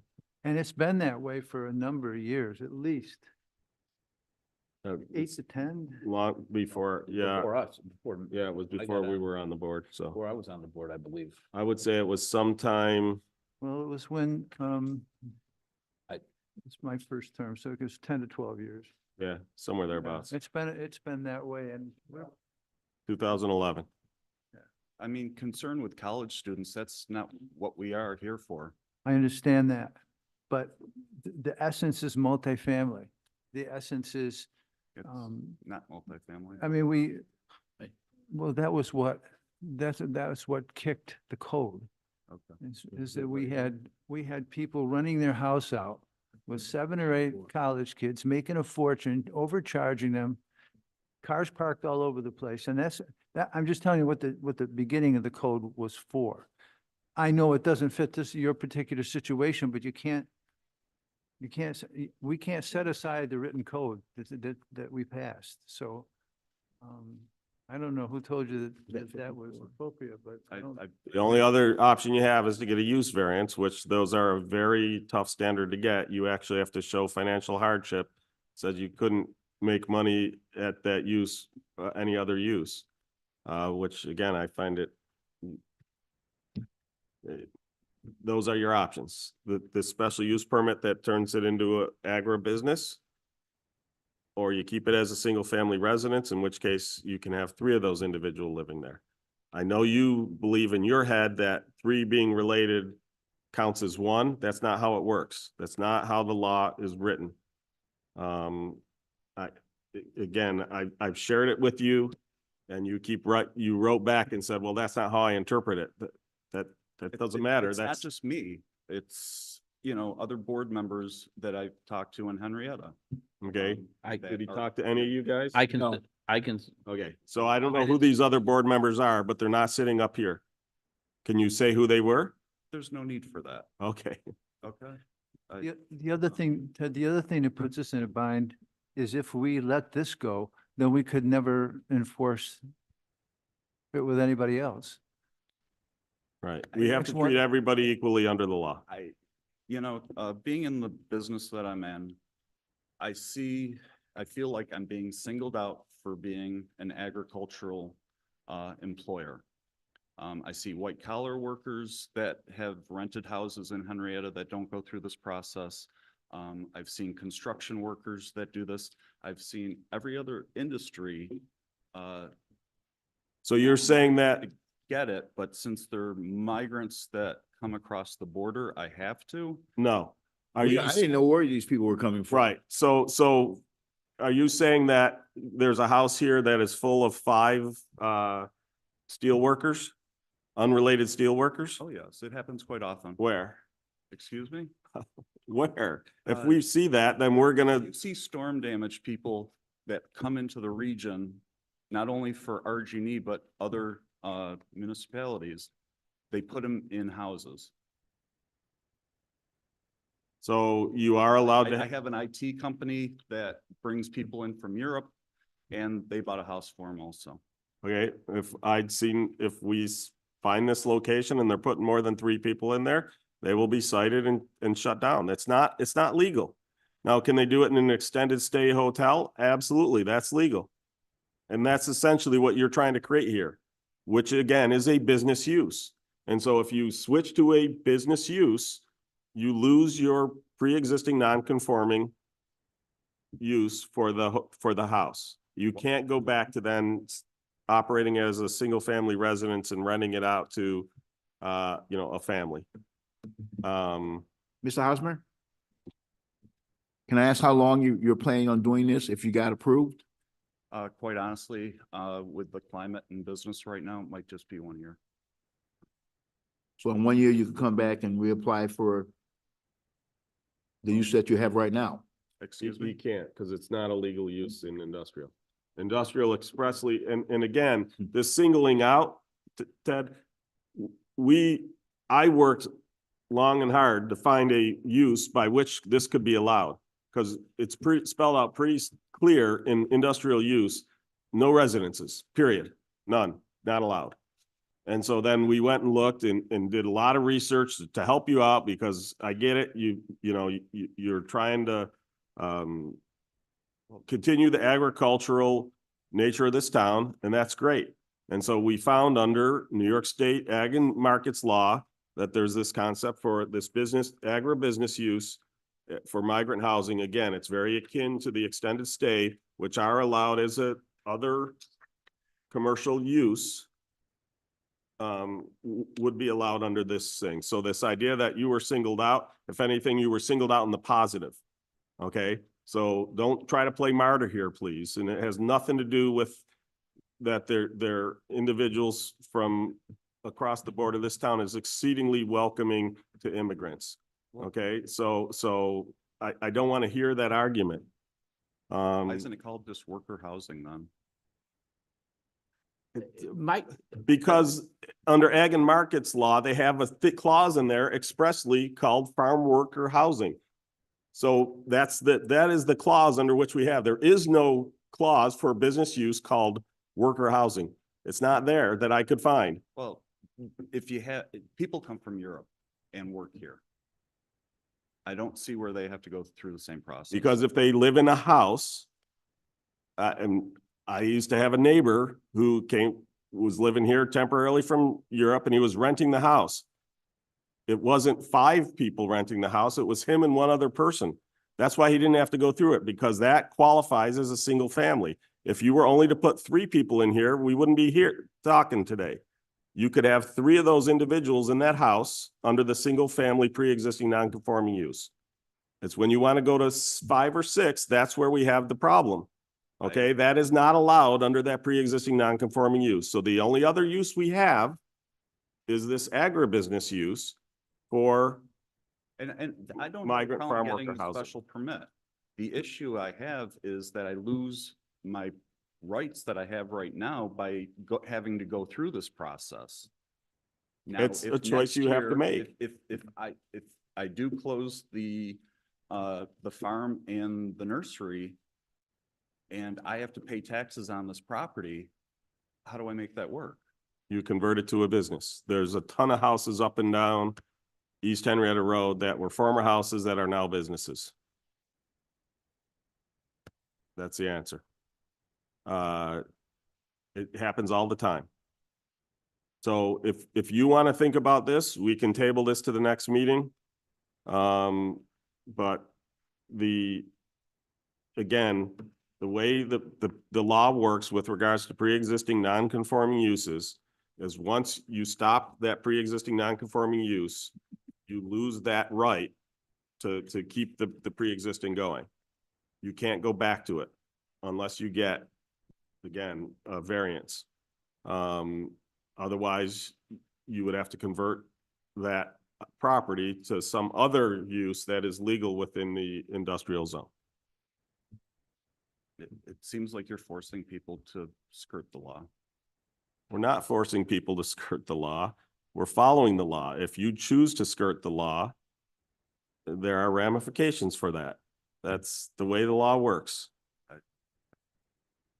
Your other option is to put them up in extended stay facilities or to find a house that is in a I understand. multifamily location. I know, I understand. Those are all the options. So do you want to move forward or do you want to think about this? It's up to you.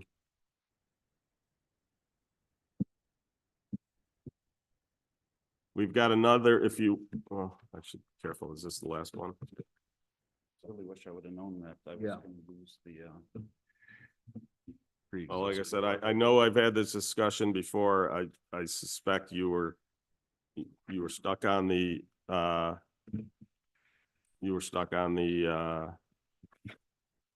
you didn't agree with the law that, again, I even pulled it right out of the code that says to you, there's are the two options.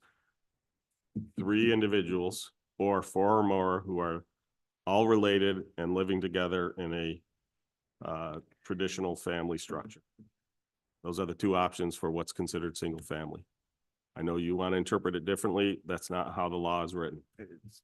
it's not just myself. I understand that. When I, have difficulty, understanding zoning law, I go to people that I trust and, they've been telling me otherwise. Okay. Well, they've been informing you incorrectly about Henrietta laws. That might be true in other towns, but that is how our law is written. Understand, zoning laws change from town to town, so. We can table this then. Okay. Thank you. Does anybody wish to offer any comment on this public hearing? Go ahead, coming up. My name's Linda Vera. I am a Henrietta resident. This is probably my 3rd town meeting in the 30 years I've lived here. Welcome. But I am here because I actually used to administer the H-2A program through the State Labor Department as well. And I wanted just some clarification as to where he was in the process. I didn't understand what it meant when it said concurrent, because generally to be into the H-2A program, you already have to have existing housing for people. And I wanted to know how many people, where they were from, what the application was, how he wasn't able to get people here locally. Because for the H-2A program, you have to put out a lot of advertisements looking for people. But if it's for a year, I understand it. I thought maybe if it was just for the summer, then you'd have lots of high school and college students. So basically, those are my comments. Yeah, so involved with regards to that, he has state and county approvals that have to obtain, which is again why we had that as one of the conditions. And federal approval. And federal, we're not involved in the H2. You just taught me more about the H2A program than I previously knew. I just know, like I said, we're looking at from a land use decision standpoint, but yes, those other, rules and regulations would have to be So I followed. guess the question then is, do you have workers here already that are migrants? Well, please. He has had in previous years was Mr. Hosmer's answer. Not through the H-2A program? Okay, And he so did. was there housing involved there? Hold on a second. If this Sorry. conversation is going to go, Ted, I'm going to need you to sit back at the I'm microphone. sorry. I didn't realize that you had been on it before. That's what I was interested in knowing, if this was a new H-2A application. Yeah, goes through Homeland Security, New York State Department of Labor. Everybody, down to Monroe County, inspects the house on a monthly basis, make sure. So it's already an existing program that you have? You already Well, this have? has been going on for close to. So it's just a change in the actual housing? If they've been here in the past? I suspect it's numbers it's larger numbers. And so then he's run afoul of the rules regarding that structure. I don't know. Unbeknownst to me, I purchased a house last year and went through the same process and, didn't have any issues. This year, in trying to be proactive, I moved a wall in the house, and Monroe County is very good. They did a sketch for me. They come and measure, tell me what I got to do to get 6 people in there, because I wanted to do it before I had people living there, just so I didn't have to inconvenience anybody, at a later date. In doing so, I was told that I needed to get a C of, they wanted to make sure that there was a C of O. In doing that and talking to the town, here I am. Right. So basically he'd been essentially operating illegally with regards to the zoning laws when it was brought to our attention. We basically explained what had to happen to correct that. Thank you. You're welcome. Why don't you stay there just in case there's Thank you for your- other follow-ups. Mr. Hirsch. Yeah, Nicholas Hershigan, 62 Wick Lane. I felt bad for the gentleman, but I just wanted to remind everybody again that unfortunately, the law is the law, as we all know, and the laws have to be followed. And just because the county says you can do one thing, doesn't mean that it jives with the local town law. The county has different laws, the state has different laws, every town has different laws. They're not all the same. And if there's a follow-up because you can't have, like what he's saying in the code, more than a certain number of people either related or in a family one structure situation, if that's the way it's written, then that's the way it's written.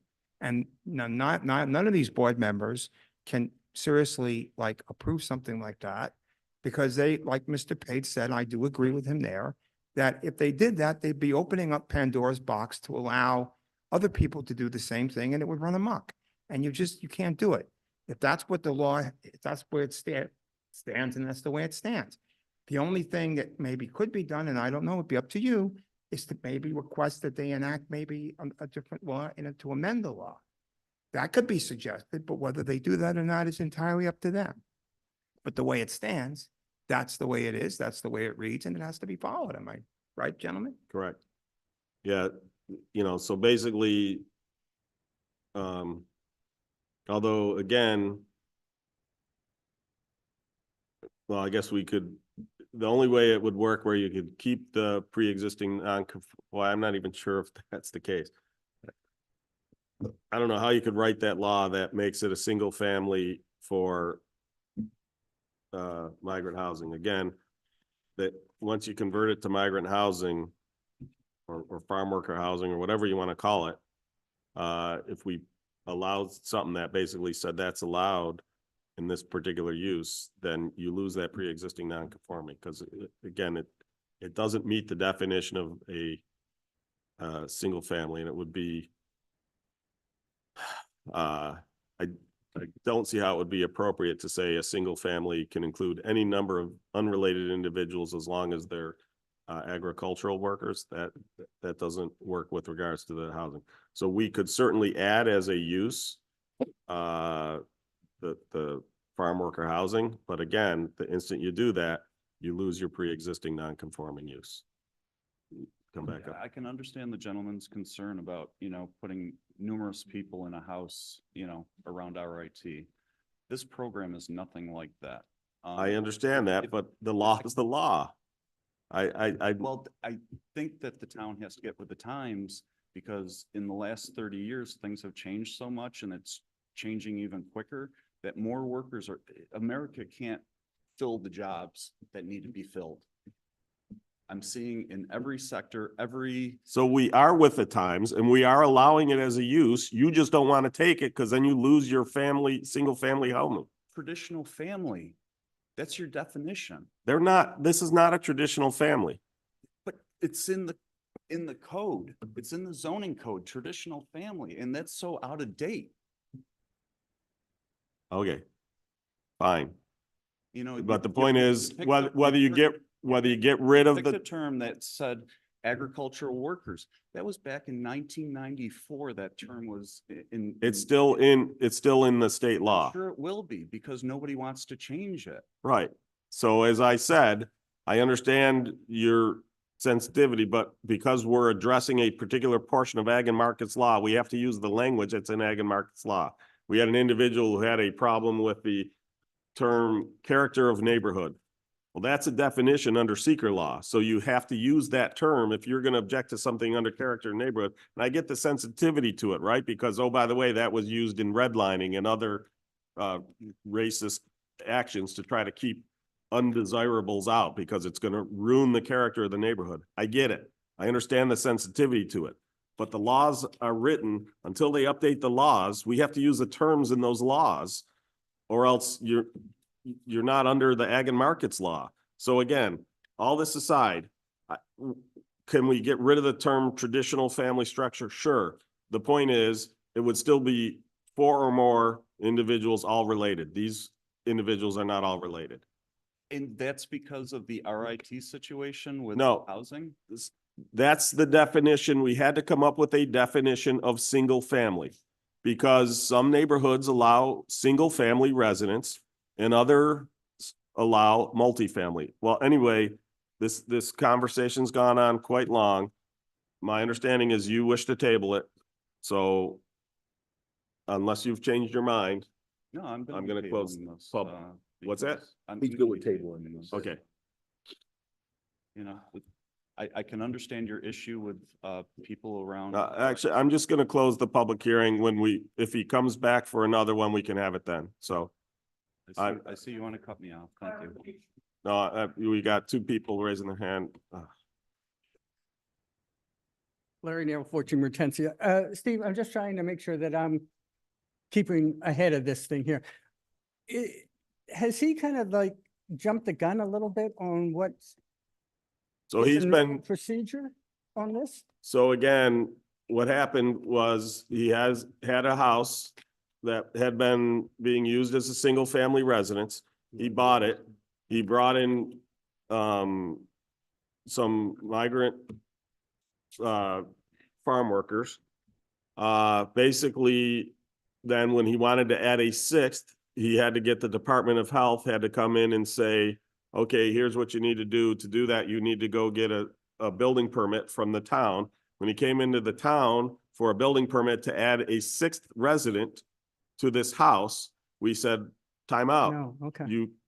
They either have to be 3 or 4 or more related. I'll even drop the traditional family structure, because what is traditional anymore? Who knows? Okay. But so that's what happened. So then at that point, then we said, okay, he really wanted to do this. So I went searching far and wide to find a use that could exist in the industrial zone, because the industrial zone is quite clear on the prohibited list. Residences, single family, multifamily, doesn't matter. Residences, not allowed. Now, under the Ag and Markets Law, if it is farm worker housing that doesn't include their family, it's not considered, it's under the business use. If it was the farm workers and their family, it would still be considered a residence. But if it's just the farm workers, it's more like an extended stay hotel, which is considered a business, not residential use. And so that's what we found. But like I said, the issue is that when you do that, as soon as you convert the use from its pre-existing non-conforming use as a residence, it can't go back.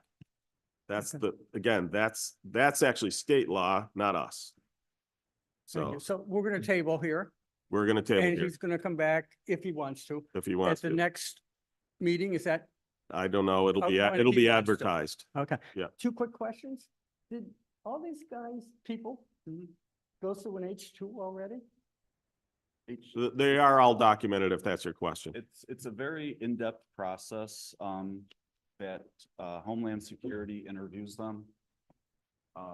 New York State Department of Labor actually makes sure that they are taken care of. Monroe County actually makes sure that the house is suitable for them. It is a lengthy process, and again, they are all documented. Okay, so. That's not a concern at I all. got you. Yeah.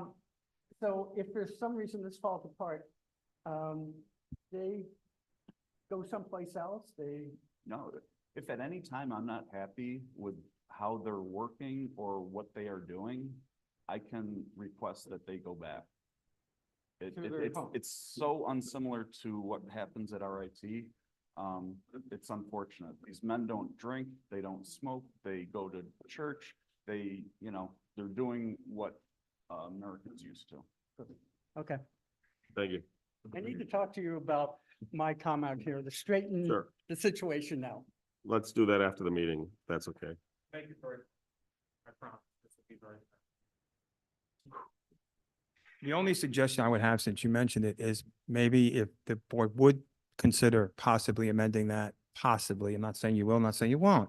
But what would be wrong with putting, let's say, maybe a higher limit on the number of people, but not so that it's crazy where it gets out of hand?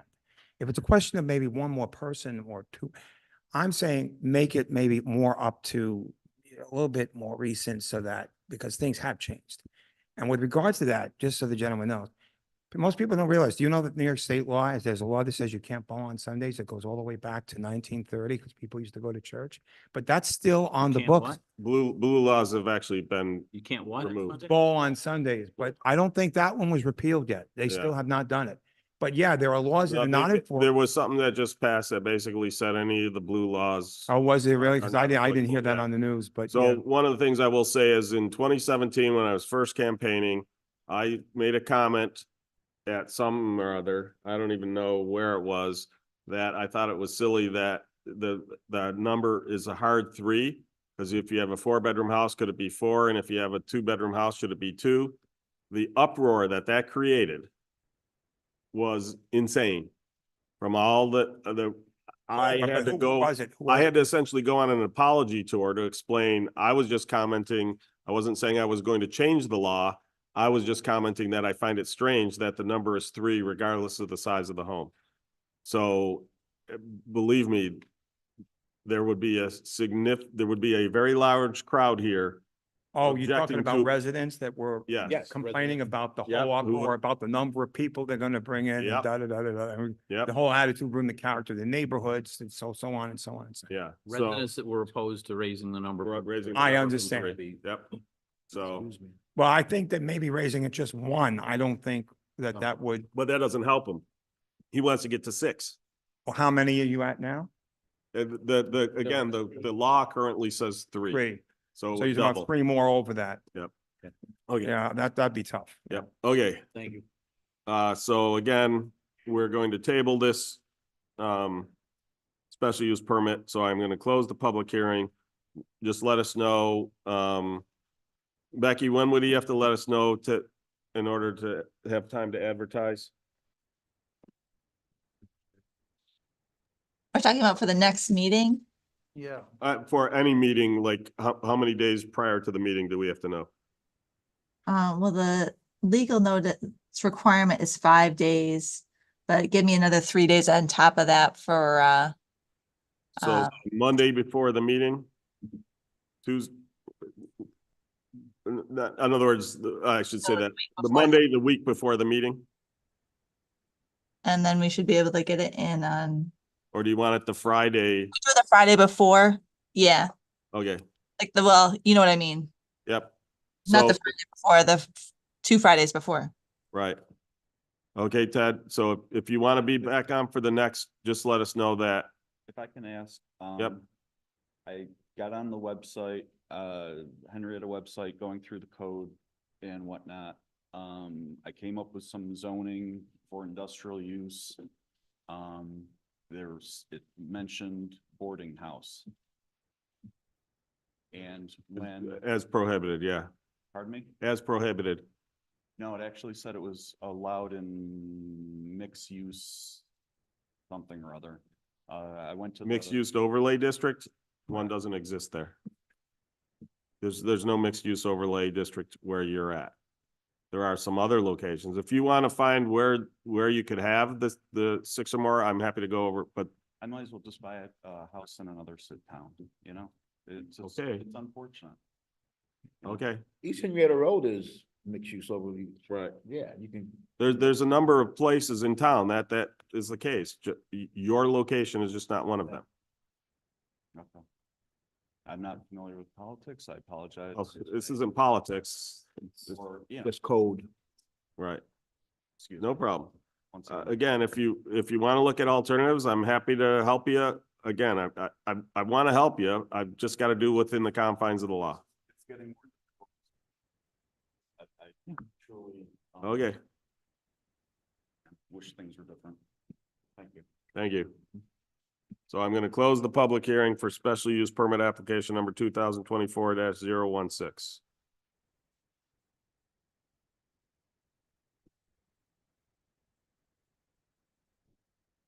And last of our public hearings, it's a public hearing for a proposed local law to amend the official zoning map of the town of Henrietta to rezone approximately 600 acres of land located along Brooks Road between East River Road and west of West Henrietta Road from residential R115 to rural residential with specifics and to codify conditions, the specifics imposed upon said parcels.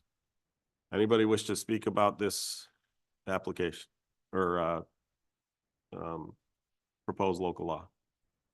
So one of the things I want to just provide comment, the individual asked about is no longer here. But one of the things in terms of there was some question about the battery storage that was under the specifics. There was someone thought it meant that they were like storing batteries on site. No, it's actually energy storage in batteries. So the idea is these are in containers. They're hooked up to the grid. You know, the Niagara Falls power plant is generating power all night long, even if it's not all being used.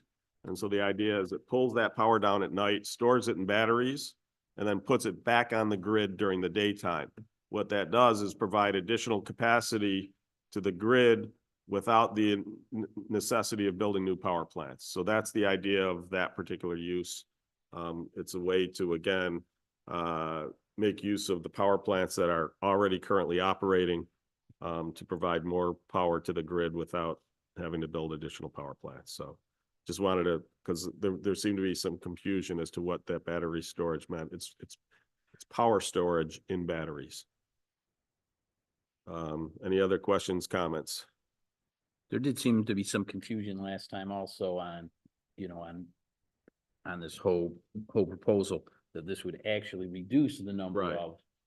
Well, the audience seemed to get it because when that one individual made that comment, I saw a bunch of people go like this saying, this is how you actually reduce the risk of development. Right. So the idea is the neighbors, the majority of the neighbors with regards to the way the law works is it's based off of assessed value. So basically the bigger your property, the more vote you get, so to speak.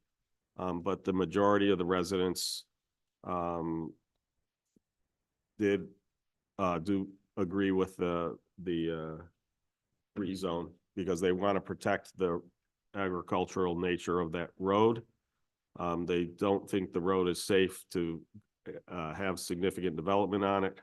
And there are a couple farms that are struggling and could use the auxiliary farm income that is an allowed use within the rural residential district. So those are the three main reasons why they are, why that this proposal came about.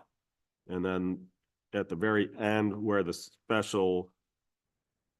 specifics are, that property had put in for a, when they heard that just even the discussion of the possibility of converting this to rural residential, they immediately put in an application to put in, I think it was like 127 unit subdivision, which is an allowed use under R115, which all the neighbors said, no, that's gonna be horrible.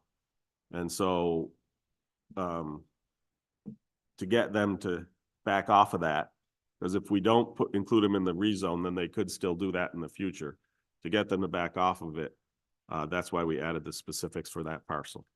They were willing to give up that for either the it could be either solar arrays or battery storage or a senior housing that didn't exit onto Brooks. The senior housing would have to exit to the north or to the river. Right, either to Lehigh Station Road or out to East River Road. So they were willing to give up that right to develop a subdivision if we did this. So that's what we're looking at. Any other questions, comments? And seeing none, I'm going to close the public hearing for the proposed local law to amend the zoning map to rezone 600 acres of land along Brooks Road. Okay. That concludes our public hearings. Oh, I'm the first. I can't ask for one of you guys. Right. What's the matter, Craig? Are we frozen? No, we're not frozen. Oh, the glitch, right. Got a glitch. The matrix is.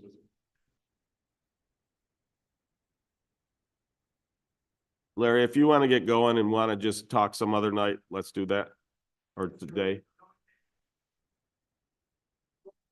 Yeah, let's do it another night. I'd rather not do it. Yeah.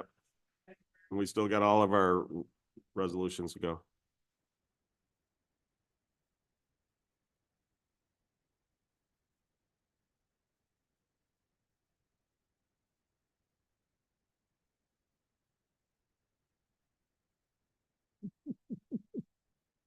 Is that, look at innocent little old me?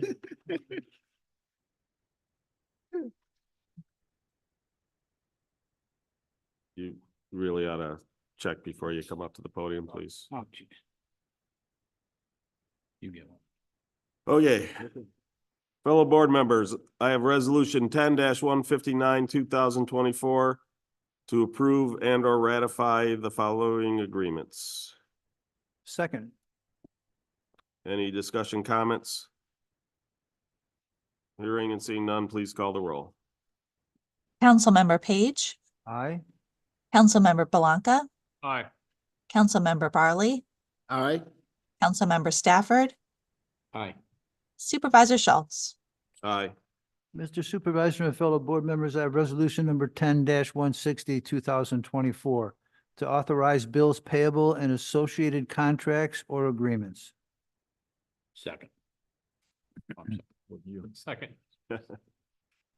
I will just note that of the bills payable, it was 5.5, or about 560,000, if I remember the number off the top of my head, was for court construction costs, bills. Any other questions, comments? Hearing and seeing none, please call the roll. Councilmember Page, Aye. Councilmember Belanca, Aye. Councilmember Barley, Aye. Councilmember Stafford, Aye. Supervisor Schultz. Aye. Mr. Supervisor and fellow board members, I have resolution number 10-161, 2024 to call for a public hearing to revoke the special use permit for truck parking on Commerce Drive. Second. So I will note that apparently they've heard word of this and they've been starting to try to clean stuff up. But we're still gonna call for the public hearing. So we'll see what happens if they've got everything cleaned up by the time we get to the next meeting. Right. Okay. Any other questions, comments? Hearing and seeing none, please call the roll. Councilmember Page, Aye. Councilmember Belanca, Aye. Councilmember Barley, Aye. Councilmember Stafford, Aye. Supervisor Schultz. Aye. Mr. Supervisor and fellow board members, I have resolution 10-162, 2024 to authorize the supervisor to sign a consent and agreement authorizing Comida to modify Park Point pilot agreement. Seconded.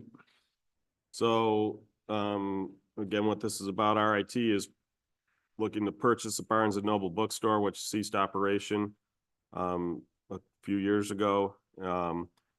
They would then essentially put it back as part of their campus, taking it out of the pilot. ACC, who operates the Park Point, they've agreed to keep the pilot payments whole, even though that is coming out. And then I spoke to RIT, the senior vice president for administration and finance, Dr. James Waters. He has agreed to keep the fire district whole. So we will basically, even though they are a wholly exempt organization, we took basically what the assessed value is for Barnes and Nobles, multiplied it by the rate for the fire district, because that's about $13,000 or $14,000 that they otherwise would have lost. So they are going to add that to their community benefits agreement with the fire district, upping it by that amount. For the ambulance, it's about $60. So I told them they don't currently have a community benefits agreement in place with the ambulance. I told them we can just, since we're the ones who levy the taxes for the ambulance, we can just include that in there. Or if they want to create a community benefits agreement, that's great too. But the one that I was insistent on was the fire district, because that's a significant chunk of change that otherwise would leave their revenue stream, so. So he did agree to that, which is great. Should that be in the resolution? Because I see that we agreed. It's in the pilot. Okay. So. Okay.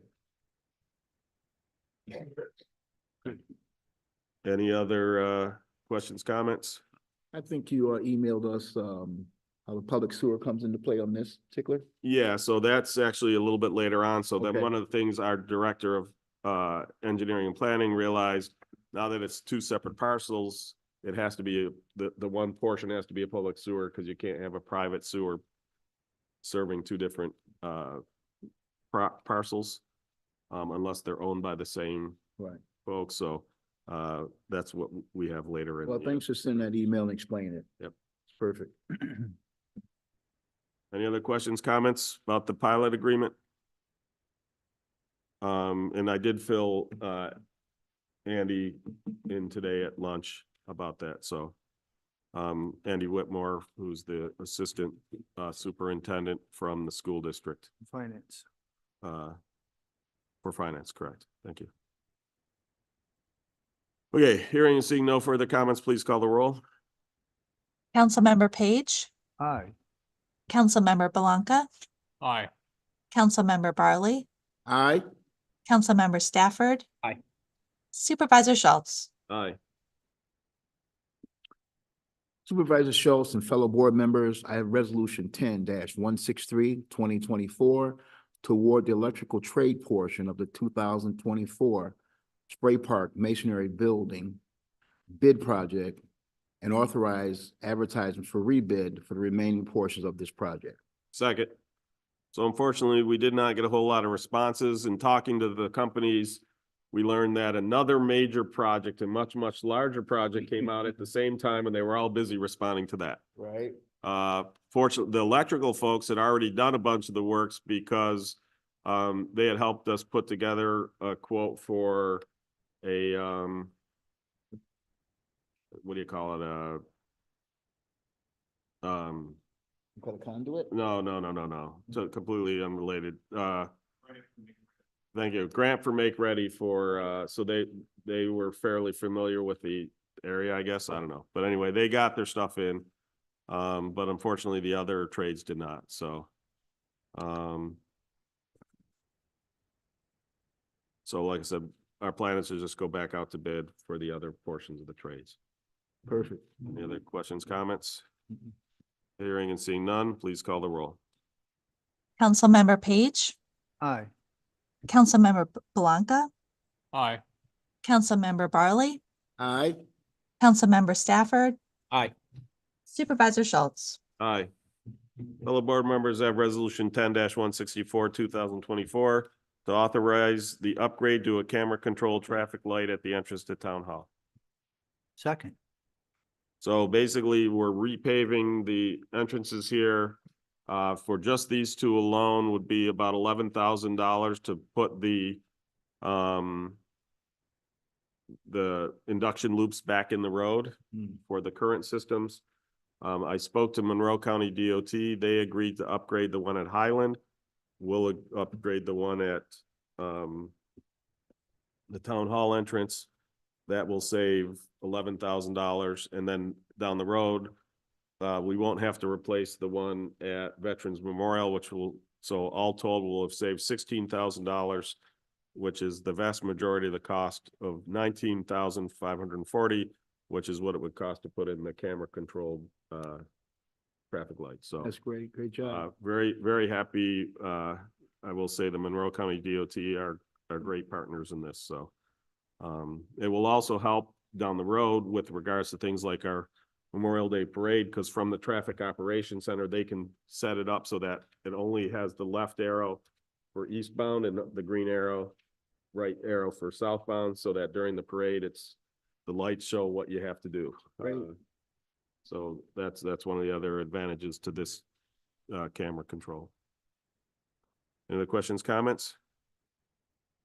Hearing and seeing none, please call the roll. Councilmember Page, Aye. Councilmember Belanca, Aye. Councilmember Barley, Aye. Councilmember Stafford. Aye. Supervisor Schultz. Aye. Mr. Supervisor and fellow board members, I have resolution number 10-165/2024 to accept dedication of sanitary sewers for properties at 1008 and 1012 Lehigh Station Road, which is a Taco Bell restaurant. Seconded. Any questions, comments? Hearing and seeing none, please call the roll. Councilmember Page, Aye. Councilmember Blanca, Aye. Councilmember Barley, Aye. Councilmember Stafford, Aye. Supervisor Schultz. Aye. Joe, before you go, I didn't say you could sit there. You're sitting there now. Please turn off your mic so you're shuffling of papers. Yep. No. Okay, thank you. Mr. Supervisor and fellow board members, resolution number 10-166, 2024. To declare intent to be lead agency for seeker review of proposed drainage improvements along River Meadow Drive in a residential R115 zone district. Second. So this is a new requirement for the block grant funding that we have to do it as a coordinated review. So we're declaring our intent to be lead agency. Any questions, comments? That's a very old area. I know they'll be happy to get their drainage redone. Yep. Yeah, it's one of the oldest neighborhoods in town. Yeah. St. Patrick's is another.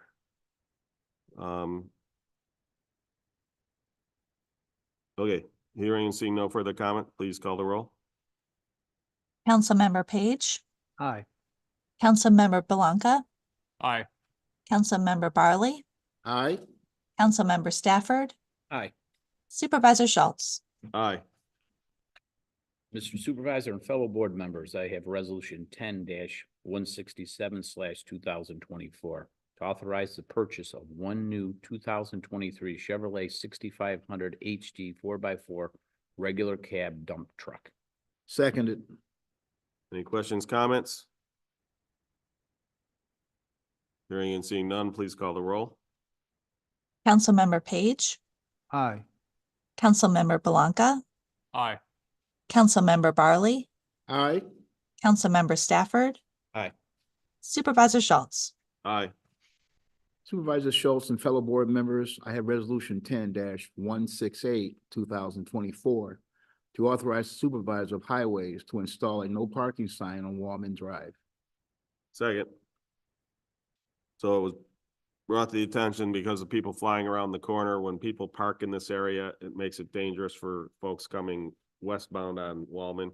So we will put the signs up. It's great. Just one concern, this isn't gonna cause a problem somewhere else when they move their cars, is it? If they're more towards the middle of the street, then it's less problem because the issue is that you're out in the left-hand lane when someone comes flying around that turn and can't see you. If they're further down the road, they'll have time to slow down, get out of the way, et cetera. Thank you. Yep. Any other questions, comments? Hearing and seeing none, please call the roll. Councilmember Page, Aye. Councilmember Blanca, Aye. Councilmember Barley, Aye. Councilmember Stafford, Aye. Supervisor Schultz. Aye.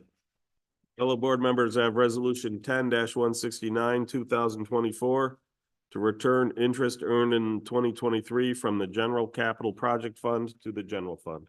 Second. I don't think there was a word general before capital project fund, but I added it anyway. Any questions, comments? So basically, as we've had those funds in interest-bearing accounts, but the interest really belongs in the general fund, not in the capital A project. lot of good interest right there. Good job, Linda. Hearing and seeing no further comments, please call the roll. Councilmember Page, Aye. Councilmember Blanca, Aye. Councilmember Barley, Aye. Councilmember Stafford, Aye. Supervisor Schultz. Aye. Mr. Supervisor and fellow town board members, I have resolution 10-170/2024 to adopt the attached amended rules regarding public participation at town board meetings. Seconded.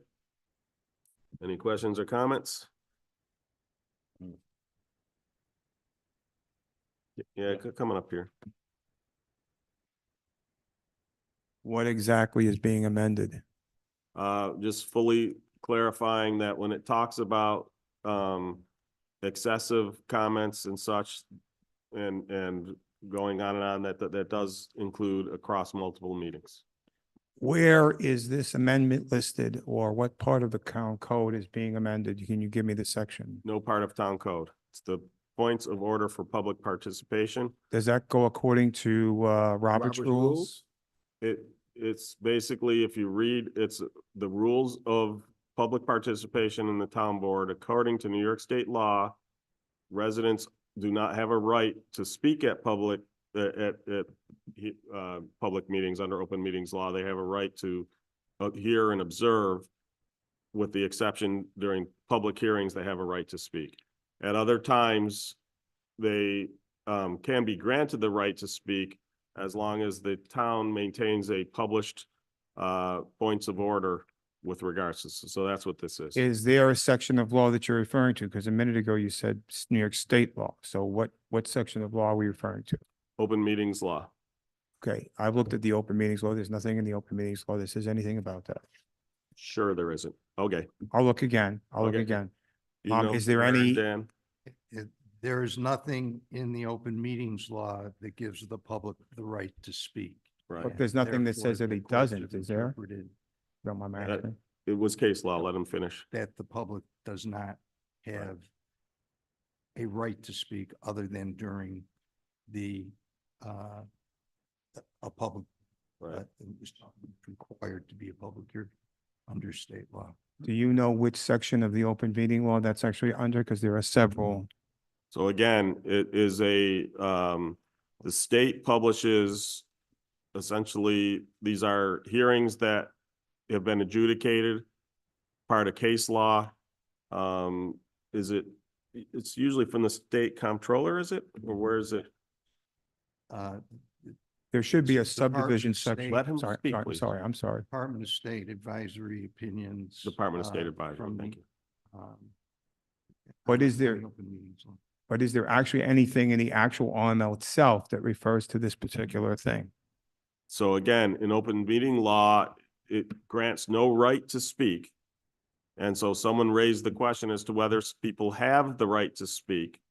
And it was tried in court, and the determination and the advisory opinion from the Department of State is that there is no, open meeting law does not grant the right to speak other than at public hearings. But in that same advisory opinion, it says that town boards may grant the right to speak, but they have to do so equally. And so they have to have published points of order, which we publish every organizational meeting. However, my question is, and I know you're getting frustrated, but. I've mean, answered this question how but many no, times? because my question is more about, just because it doesn't say that you don't have the right, doesn't mean that you can have the right. Just I because- understand that. That's which what I'm is trying to why- say. Which is why there is case law that this is adjudicated, and then the Department of State you offers have- their okay. advisory opinion. Fine, do you have the name of the case or case law? Do you have the name of the cases or case? I can get that to you, except that you blocked my email. Well, have Mr. Mistrelli either email it to me or send it to me at my PO box, one or the other. Is that fair enough? No, No, it's not. He says, yes, you say no. well, I'm not gonna send something to your post office. So Okay, if- post if- office box, if but- email is fine, we'll email it. I'll Okay, have- one of you can email it to me. Okay. So just send it to the town board and one of them can email it to them. Thank you. Any further questions, comments? No, sir. Hearing and seeing none, please call the roll. Councilmember Page, Aye. Councilmember Belanca, Aye. Councilmember Barley, Aye. Councilmember Stafford, Aye. Supervisor Schultz. Aye. Mr. Supervisor and fellow board members, I have resolution number 10-171, 2024 to hire personnel and make the attached changes. Second. Any questions? Hearing and seeing none, please call the roll. Councilmember Page, Aye. Councilmember Belanca, Aye. Councilmember Barley, Aye. Councilmember Stafford, Aye. Supervisor Schultz. Aye. Mr. Supervisor and fellow board members, I have resolution 10-172/2024. To authorize the supervisor to sign an easement of dedication of a portion of sanitary sewer located on the property of now or formerly owned by ACC Op Park Point LCC. LLCC. LLC. LLC. It's getting late. Seconded. Yeah, so this is what we talked about earlier. It's currently owned by ACC, but it will be owned by RIT in the Okay. future. Thank Which is why it's worded that way. So, I will note that like we've done with other stuff, there are some corrections that have to be made. We've given that's what you see in the Great attachment. photos, yeah. Yep, until they, basically the transfer won't occur until they've either finished that or essentially provided us the money to fix it. Okay. Which I basically gave them that. I checked with our sewer department. They would also be okay if they taking it and fixing it and charging the folks, so. Okay. Great job. Any other questions? Hearing and seeing none, please call the roll. Councilmember Page, Aye. Councilmember Belanca, Aye. Councilmember Barley, Aye. Councilmember Stafford. Aye. Supervisor Schultz. Aye. Supervisor Schultz and fellow board members, I have resolution 10-173/2024 to issue a negative declaration and accept the secret determination for the proposed rezone of approximately 600+ acres of land located on Brooks Road between East River Road and west of West Henrietta Road for residential R1 115 to rural residential with Pacifics. Second. Any discussion?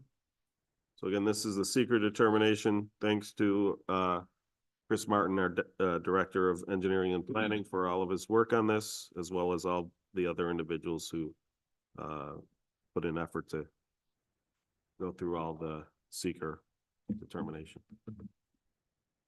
Great job, everyone. Hearing and seeing no further comments, please call the roll. Councilmember Page, Aye. Councilmember Belanca, Aye. Councilmember Barley, Aye. Councilmember Stafford, Aye. Supervisor Schultz. Forgot to mention, I will be abstaining from these two resolutions since I live on the road, so I abstain. Okay. Mr. Supervisor and fellow board members, I have the last resolution, Resolution 10-174, 2024. To adopt local law number 3 of 2024, to amend the official zoning map of the town of Henrietta to rezone approximately 600± acres of land located along Brooks Road between East River Road and west of West Henrietta Road from residential R115 to rural residential with specifics. Seconded. And so I'll just comment, I would like to thank all the residents who showed up at the last couple public hearings and participated in their governance. I think that's great to see. Yes, it is. Not just for this, but for a bunch of stuff. We've had a lot of good participation recently. And again, I will be abstaining since I live on the road. Any other questions, comments? Hearing and seeing none, please call the roll. Councilmember Page, Aye. Councilmember Belanca, Aye. Councilmember Barley, Aye. Councilmember Stafford, Aye. Supervisor Schultz. Aye. That concludes our That was abstain, right? I abstain, sorry, yes, Yeah. I. That was I abstain. Sorry about that. I was already moving on. That concludes our last resolution. And we're gonna shift the order like last week. We'll do the committee of miscellaneous board reports before going to public discussion. I have nothing tonight. I don't have anything either. I don't either. I'll go. I had the opportunity to attend the library board last night and they had their 2023 annual report. Can you believe that we are celebrating 5 years in the new library? That's just an amazing thing. And so many people on the board were remarking that it seems like just yesterday. Just some numbers to explain what's been going on over there. The number of library visitors actually has now gotten back to pre-COVID levels. We're excited about that. And the number of events offered on an annual basis has more than doubled since 2019. There has been a 55% increase in the circulation of ebooks, 69,000 total logons to public computers. I mean, the library that we built is serving the public in such tremendous ways. And of course, I think it's always important to remember that it's using a climate-friendly geothermic HVAC system, which, at the time was probably unheard of in a lot of places, but it has made a tremendous amount of sense. So that's all I've got tonight. So, I'll bring up that, our Riverton Oaks Municipal Golf Course is now open. Thank you to all the people, the Herculean effort to make that happen. There've been a lot of good comments online. We've been hearing a lot of good comments from the people, working there. As with any new venture, we're working through some issues, including some with the, software that handles reservations and payment and such. But we're working through those. Again, hats off to everybody involved. Starting at the top with Charlie Ramelt as superintendent of golf course, all the way down to the laborers who help keep the greens, or the rough mode. It's the upper level GEOs who keep the greens mowed. They're for those who don't know, it's a much more complicated mower that to mow greens than what you use to mow the rough. So again, hats off to everybody involved. Yep, and I want to add to that what a great event it was for the town employees on Saturday this past week. When Mr. Page said at the opening of it that it was the third most difficult course in Monroe County, I can verify that the foursome that I was with proved that to be factual in every possible way. As well as the fairways are maintained, we did not see much of them. So I apologize to Charlie. We left some divots in places that they probably shouldn't have been, but a great time was had by all. Thank you so much. Yeah, so for those who don't know, we used that Saturday event for town employees as a soft opening and training for the staff. Figured we wanted to get them some hands-on practice before we were open to the general public. So worked out great. Thank you for all who attended that. Any other public comment? No, I heard on Facebook that everybody enjoyed the course. I saw a couple other people came out during the week and they really liked the course. They know a lot of work has to be done, but they see progress and they like what's going on. Yep. I will say it would be great if it didn't rain like 5 out of 7 days in the week. Yep. And I will say this though, at least because the pumps for the irrigation system just arrived. To say we don't need the irrigation system just yet is an understatement. Unless you could somehow run it on reverse and suck the water out of the course, but. Yeah, it was nice driving by today, that early in the morning when the weather was still fantastic, looking at people. Yep. Parked up and down, taking the golf bags out, getting carts out. There's definitely a buzz in the community about this. And the one thing I will note is responding to one of the comments on Henrietta Highlights, our goal is to get to cash neutral or cash positive. Based on the early responses so far, I think I certainly see it as a possibility. So maybe not this first year because we still got a bunch of work to do, but going forward, I can see it getting there very quickly. I talked to one of my union members who retired and he was very happy to hear that we're open back up because when he used to get out of work from third shift, him and a couple other guys used to go over there and golf in the morning, and he plans on starting to do that again. That's great. Now that they're reopened, so very convenient to some of the third shifters who work in town too. Yeah, and I think it's important to understand that it's really an important connector to other communities around here. I got a chance to speak to some government classes at Wheatland Chi on Saturday. I'm sorry, last week on Friday. And the first question I feel like that almost every guy in class asked was, "What's going on with the golf course?" I'm like, "Oh, it's opening on Tuesday. Book your tee time." Right. Yeah. So speaking of educational, I also want to send a shout out to Norm Lean. I don't know if I'm pronouncing his last name correctly. Technology teacher at the Rush Henrietta Senior High School. He has a program, essentially trades, learning different trades in shop, and they are making park benches. So the legs are molded concrete, and then the bench itself is sturdy wood. We'll be picking up the first two later this week, installing them in the bench, and he intends to be, each year they'll probably crank out a couple more. So he had come to us for ideas on what they could build, so that it's great experience for the students, because now they can put something on the resume and take a picture and say, I built that, and it's being used by the town. So really sturdy benches, great program. And, it's great to have a good partner like the Rush Henrietta Central School District, so. And I would identify Norm's graduating class from Rush Henrietta, but he probably wouldn't want that to be identified in the public record. Let's just say that it's slightly before mine in 1993. So, but great work. All right, any others?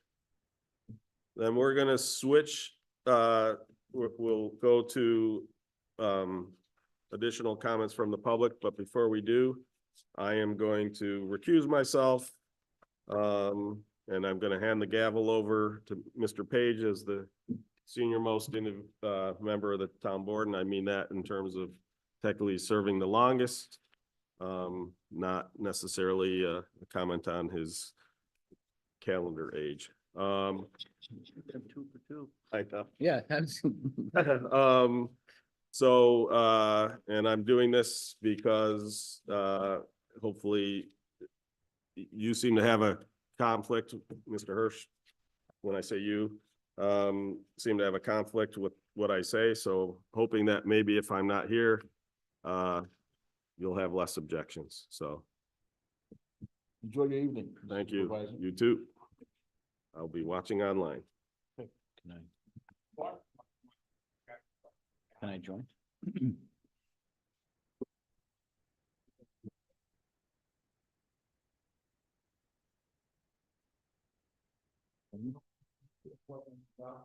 That would be unfair.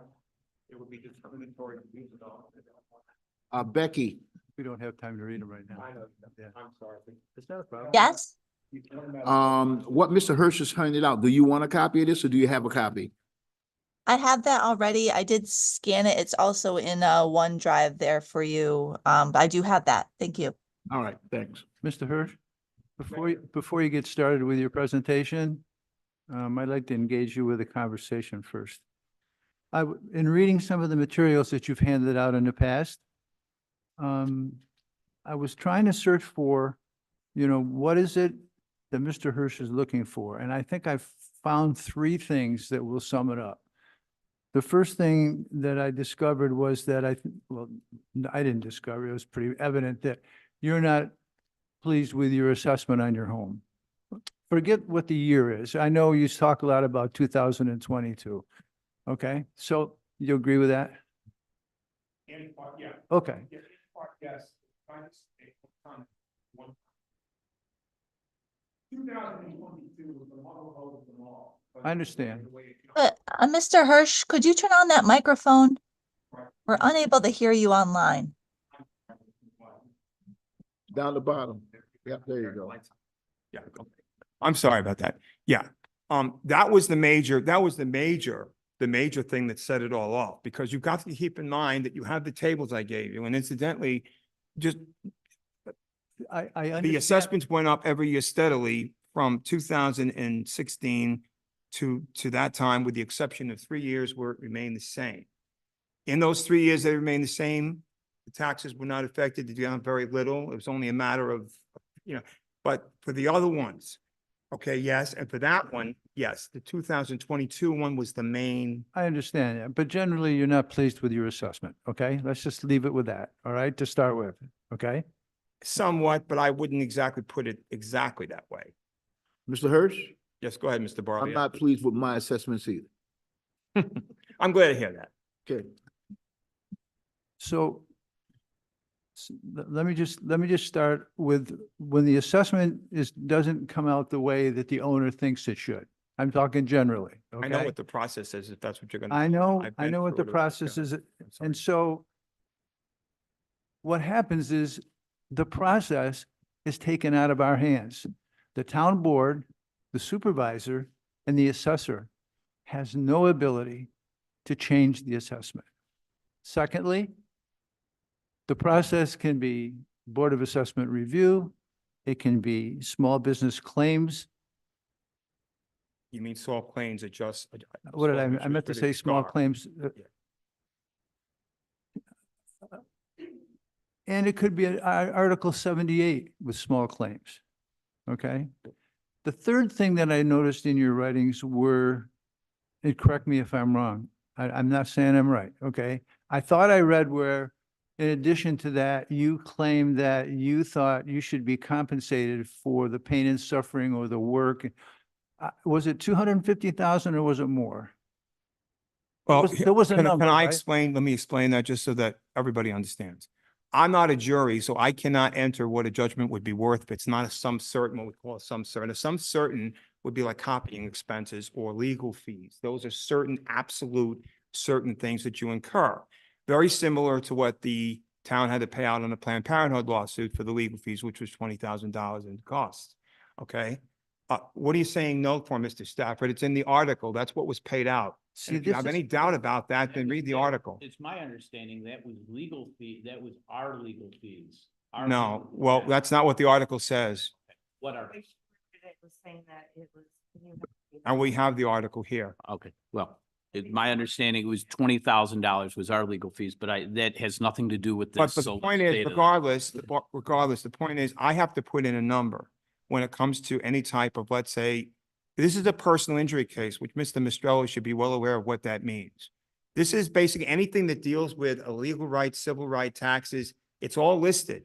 And the thing is, every single violation that's in that original notice that was revised, which I can do so long as the connection hasn't been commenced yet, in February 2nd, which was revised, which the town has copies of that were received by affidavit and stamped, that those specific things that are listed is every violation of the law that has been carried out throughout the whole process that you're referring to. Just because the town board or the town council, and I'm not saying you have the authority to change the assessment, that's what I'm saying.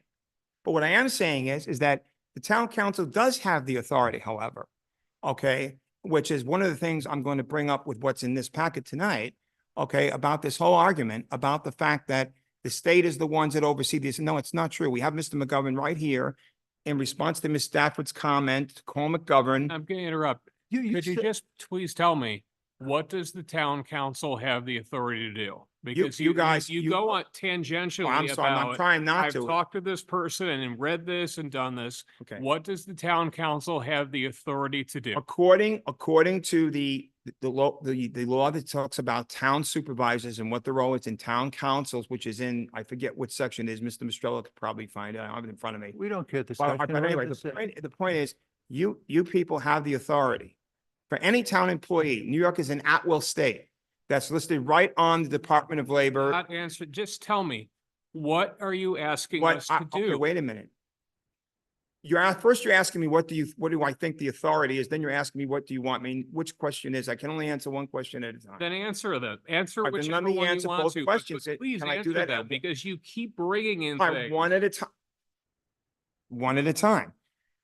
The town council has the authority under the fact that New York is an at-will appointment. Anybody can be fired or terminated for any reason or without a reason. And that's under the Department of Labor and the Bar Association, by the way, which puts it out. And that's right on their website. Okay. And therefore, this idea that the council doesn't have the authority to fire or terminate a town employee is Whoa. Wait a minute. You interrupted me now and you've gone on now for 3 or 4 minutes. I'm trying to. How did you get to firing somebody? I trying to ask you three things. You're not happy with your assessment. You think it's too high. Number two, it kicks in the New York state law where you have different options to object to that assessment. It starts with a Board of Assessment review. If you're not happy with that, it goes to Small Claims Assessment Court. If you feel that you've been so aggrieved that you are due financial remuneration, that goes to state court. Right. Let me finish.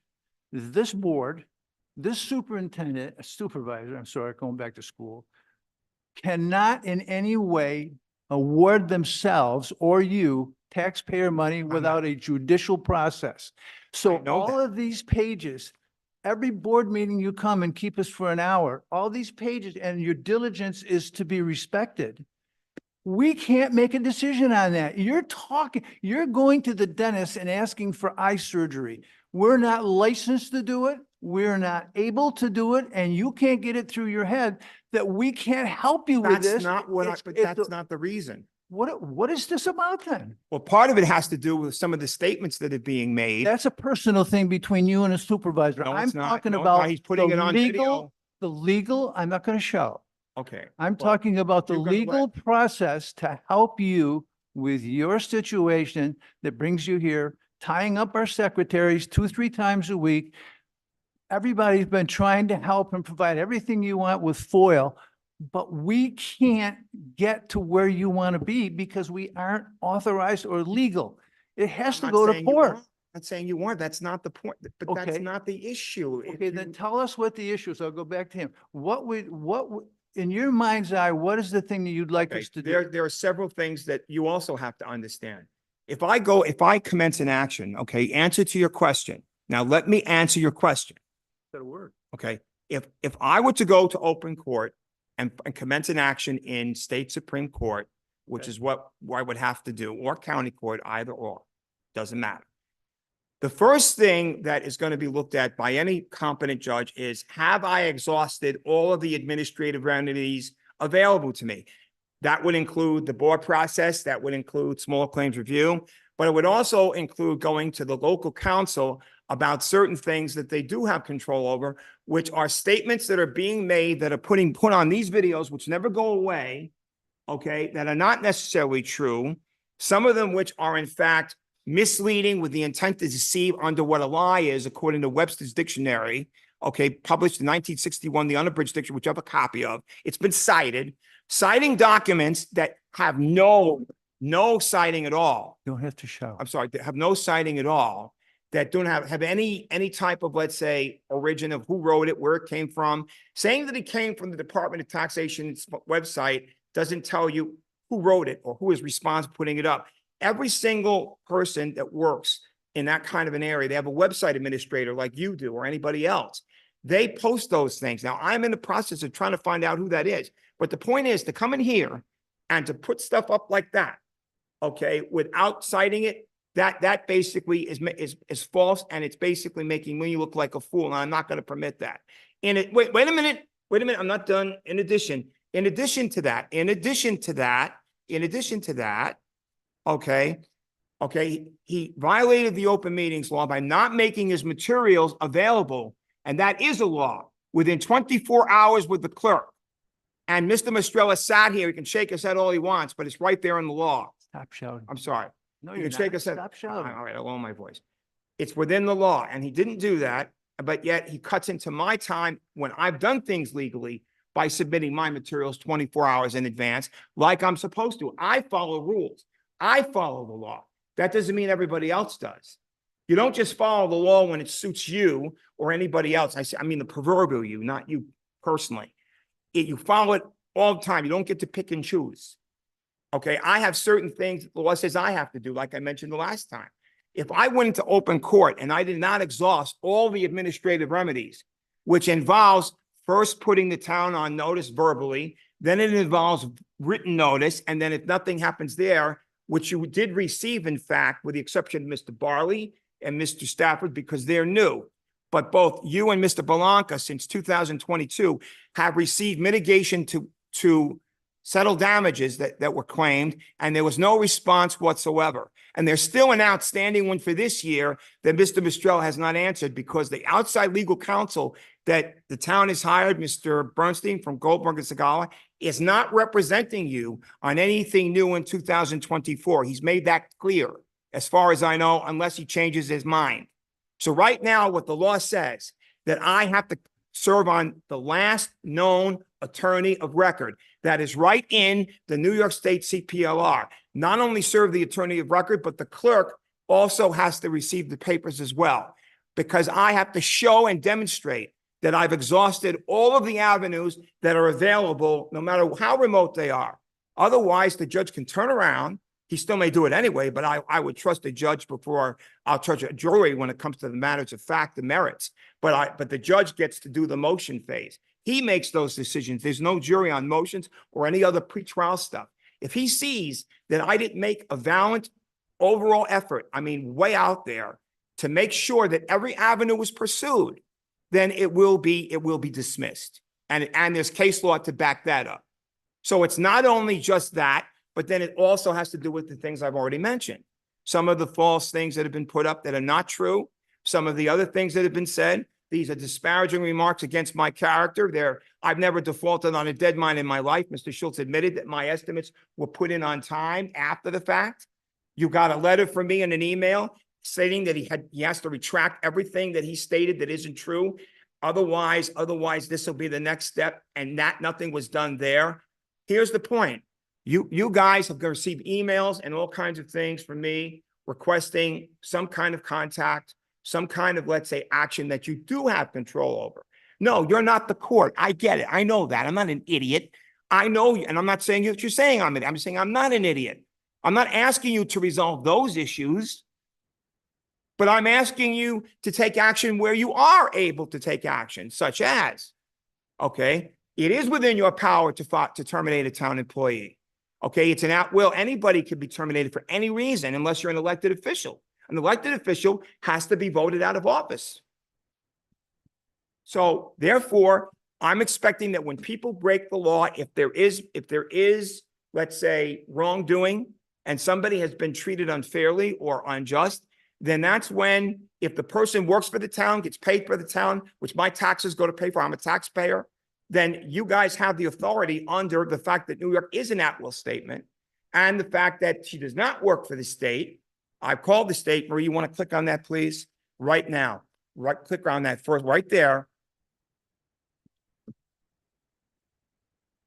Hit play.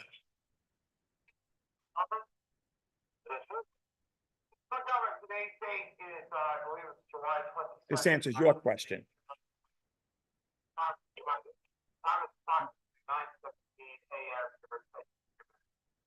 My name is Hirsch, H-I-R-S-C-H. First name is Nicholas, N-I-C-H-O-L-A-S. Property address location, subject property at 62 Wickline, W-I-C-W-I-C-K, W-I-N-E Lane, Henrietta, New York, 14467. This call basically is being made to you in response to the request that I put in months ago to have somebody from the Office of Real Property Tax Services get in touch with me. Now, what I want to say to start off with is that a complaint was levied, okay, certified mail with an affidavit of service, which was notarized and sealed to Ms. Colombo, who is your director up in Albany. That complaint, okay, has not been answered. So let's start off with that. And the main complaint of this whole thing is very simple. The town assessor in Henrietta, whose name is Michelle, M-I-C-H-E-L-L-E, Nicodemus, N-I-C-O-D-M-U-S. She is a new assessor that was hired basically this year. But that's still no excuse. The town of Henrietta has been through 2 assessors in the last 6 years since we've been here. Okay, and the last assessor was fired because of the fact that for the same type of thing. So Terminated, fired, it's the same thing. 116 pages worth of documentation, okay, to back up the complaint that's been filed. And the main crux of the complaint is very simple. no, okay, mathematical calculations that were done pursuant to the types of four-step systematic approach listed into our manual that is put out by the Department of Taxation and Finance, which is online, for assessors with standards that they are supposed to follow when assessing, okay, properties or reassessing properties in the so-called, what is it, assessing unit in that location, in that jurisdiction. Just give it a minute. Now, I report, okay, a numerous FOIA requests for specific, okay, pieces of information that go to the validation and the legitimacy, okay, of the reassessment, which is ridiculous. The reassessment basically was $180,000. There's no way that our house is worth that much. Yeah, We had an appraisal done, Leave- which I submitted. I can't, it's almost there. Right now, the way it's set, that they are not budgeting. Okay, they are not budgeting. There was a letter that was circulated that house supervisor, got a hold of for the state. Your tax analyst, Margaret Owen, okay, which is, I believe, that her title is third class 3, and tax analyst, Karina Collins, tax analyst 1, I'm assuming she's the lower rank, okay, based on the state classification. They're the ones that did the analysis, and if you look at the analysis based on the information that I finally got, which was months later, okay, afterwards, when it should have been forwarded directly, and it was withheld deliberately, okay, because the date on these reports go back, one of them goes back to January. The assessor had this information all along. The information was properly filed. I have the FOIA request, the original. and I've got the- Almost, just. I wanna He's gonna hear get to the, this. he's gonna get right to the part where he says about not having the,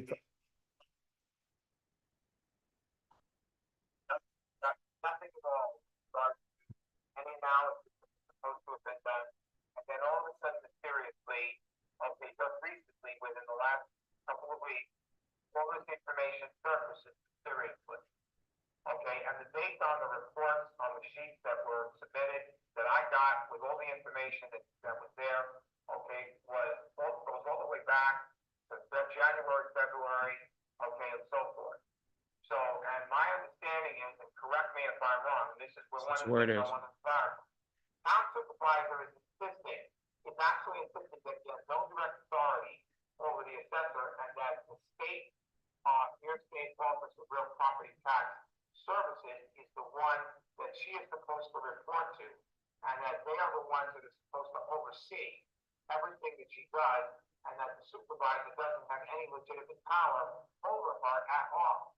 And that's why the complaint went to your director for this reason. Now, if I'm wrong about that, then you need to let me know now, okay? And then if that's the case, then you need to call Mr. Schultz and let him know that he's wrong if that's the case. Now, I need to know whether or not that's. he's true. answering right now.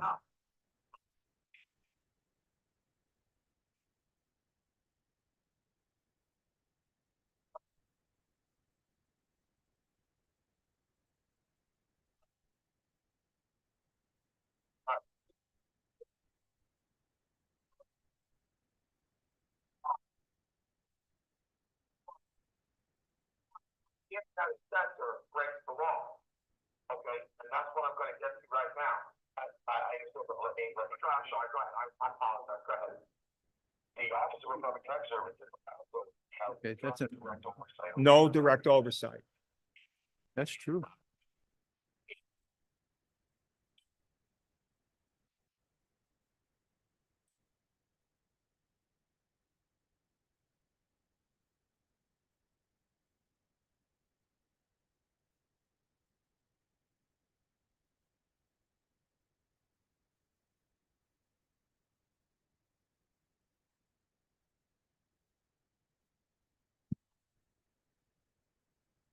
Okay, can I ask you something? Please. Turn it off. Let me Turn ask it off. Turn it off. I was here for that. No, this is a conversation. You weren't here for this. I never played this before. This is the first time you're hearing this. I sent an email. Yes, I sent a digital copy email, Yeah. but you did not, we weren't there when this conversation took place. First of all, let me say a couple of things, okay? Number one, we did not fire the assessor. We did not.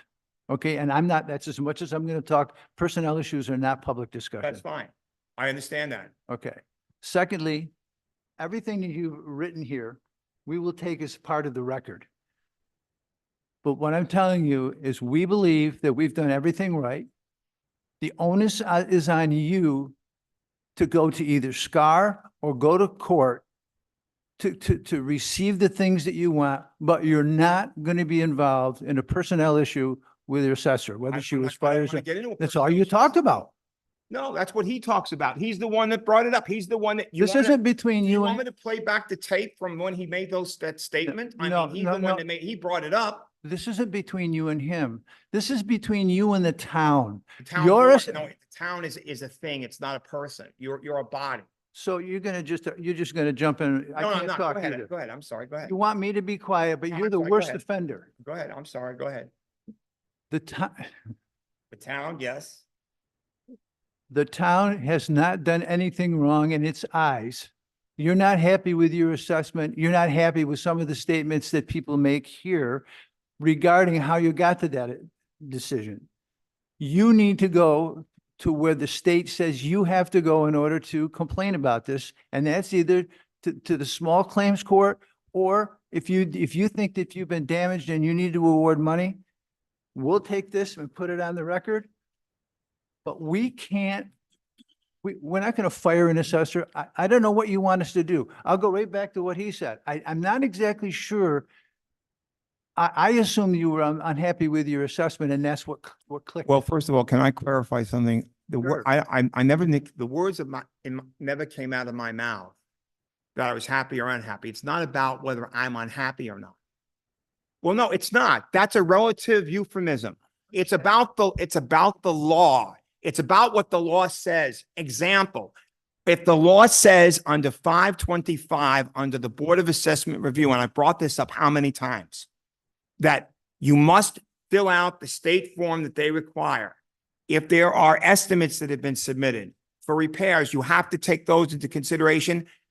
And if you do, then you need to put them in the inventory box to state exactly what the reduction should be. Okay. All right. That's what you're supposed to do. That's the state law. And it says it right there.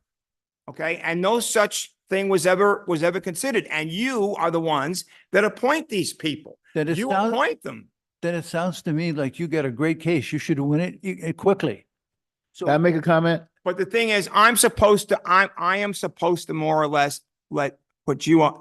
I am supposed to try to resolve it here locally first. Can I say something to you, Mr. Hurst? The law requires that that's what I do, and you can look it up. Just one moment. Can I say one thing to you? Yeah, go ahead. I think what you've done here is brilliant. I think it's good. I think you're a smart guy. I think you got a lot of good points in here. But what Mr. Page is telling you is right. I don't know if you have the wherewithal to go and sue, to go to the legal procedure. I don't know if that's what's keeping you from doing this or what. You have a lot of valid points. I think you should go forward with what you're doing. I plan on it, but I'm supposed to try to resolve it. I think you've done that.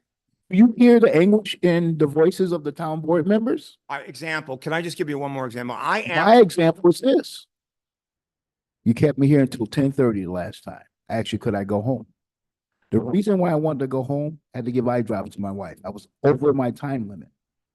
What I'm saying to you, if you want to come here to talk to us about something that we can fix, I'm fine with it. If you want to keep us here and talk forever and debate stuff with Steve or anybody else, I'm not for that. My job is to try to help you. Well, I know, but here's the deal. And I'm looking at you and you have a very, I don't know if it's your wife or your girlfriend, Michelle. We're just friends. Friends. Very good friends. A very good assistant, okay? I know you're an intelligent guy. So I don't understand the point where you're still browbeating this when you know what you have to do. You have put us on notice several times. But you see, then things keep coming up that are new. And then every time something new comes up, then I have, the law says that I have to do that. I'm supposed to, Do you understand the concept of resolving things and exhausting all your administrative remedies? Do you know what that means? If I were you, as smart as you are, and I know you're intelligent, I wouldn't be wasting my time here. But the law says I have to. I don't have that. I choice. think you've done that. No, well, I not, think you've not done if what it's you have to something do that- here, Okay, and you're not going to get okay, the can I results say that you something? really need. I say something. I told you in an email, which you all got, I think it was a month ago, right? And you all received it. Okay. I stated to all of you, I said, listen, I said, for any time from here on in that something new comes up where the law is being violated or whatever, that there will be first a verbal thing, then you will be addressed on that. And then after that's done, if there are no results, then a notice of claim to follow. Now, you all have a copy of that email, I trust. You also all have the affidavit of service where you got a copy of the U.S. Census manual as well. You heard what Mr. Government had to say. That refutes Mr. Schultz's claim, which he's made over and over and over again. So if anybody's wasting taxpayer money, it's not me. He's doing it with his statements that are not true because he said it right there. The state has no authority over that. It is who employs the assessor of the town. The town pays the paycheck. It's in New York is an at-will statement. It's in your packet. It's right there on the Department of Labor's website along with. Maybe I'm mistaken, but I thought I heard him say that she's independent from everyone. No, you didn't listen to the rest of it. Okay? I No, thought no. I heard her say she's independent. And after that, if you listen to it, he also, I don't want to play it again. It's on the record now. It says, he said, and I quote, "We do not have any authority over the assessor. We can only make suggestions. We can only suggest, recommend. We certify their training. The only way the state could actually interfere is if they pull her certification for some complaint or some reason that she's not doing something she or she shouldn't be doing." Well, if I'm not mistaken, as he was giving his answer, you interrupted him and said, what if she's breaking the law?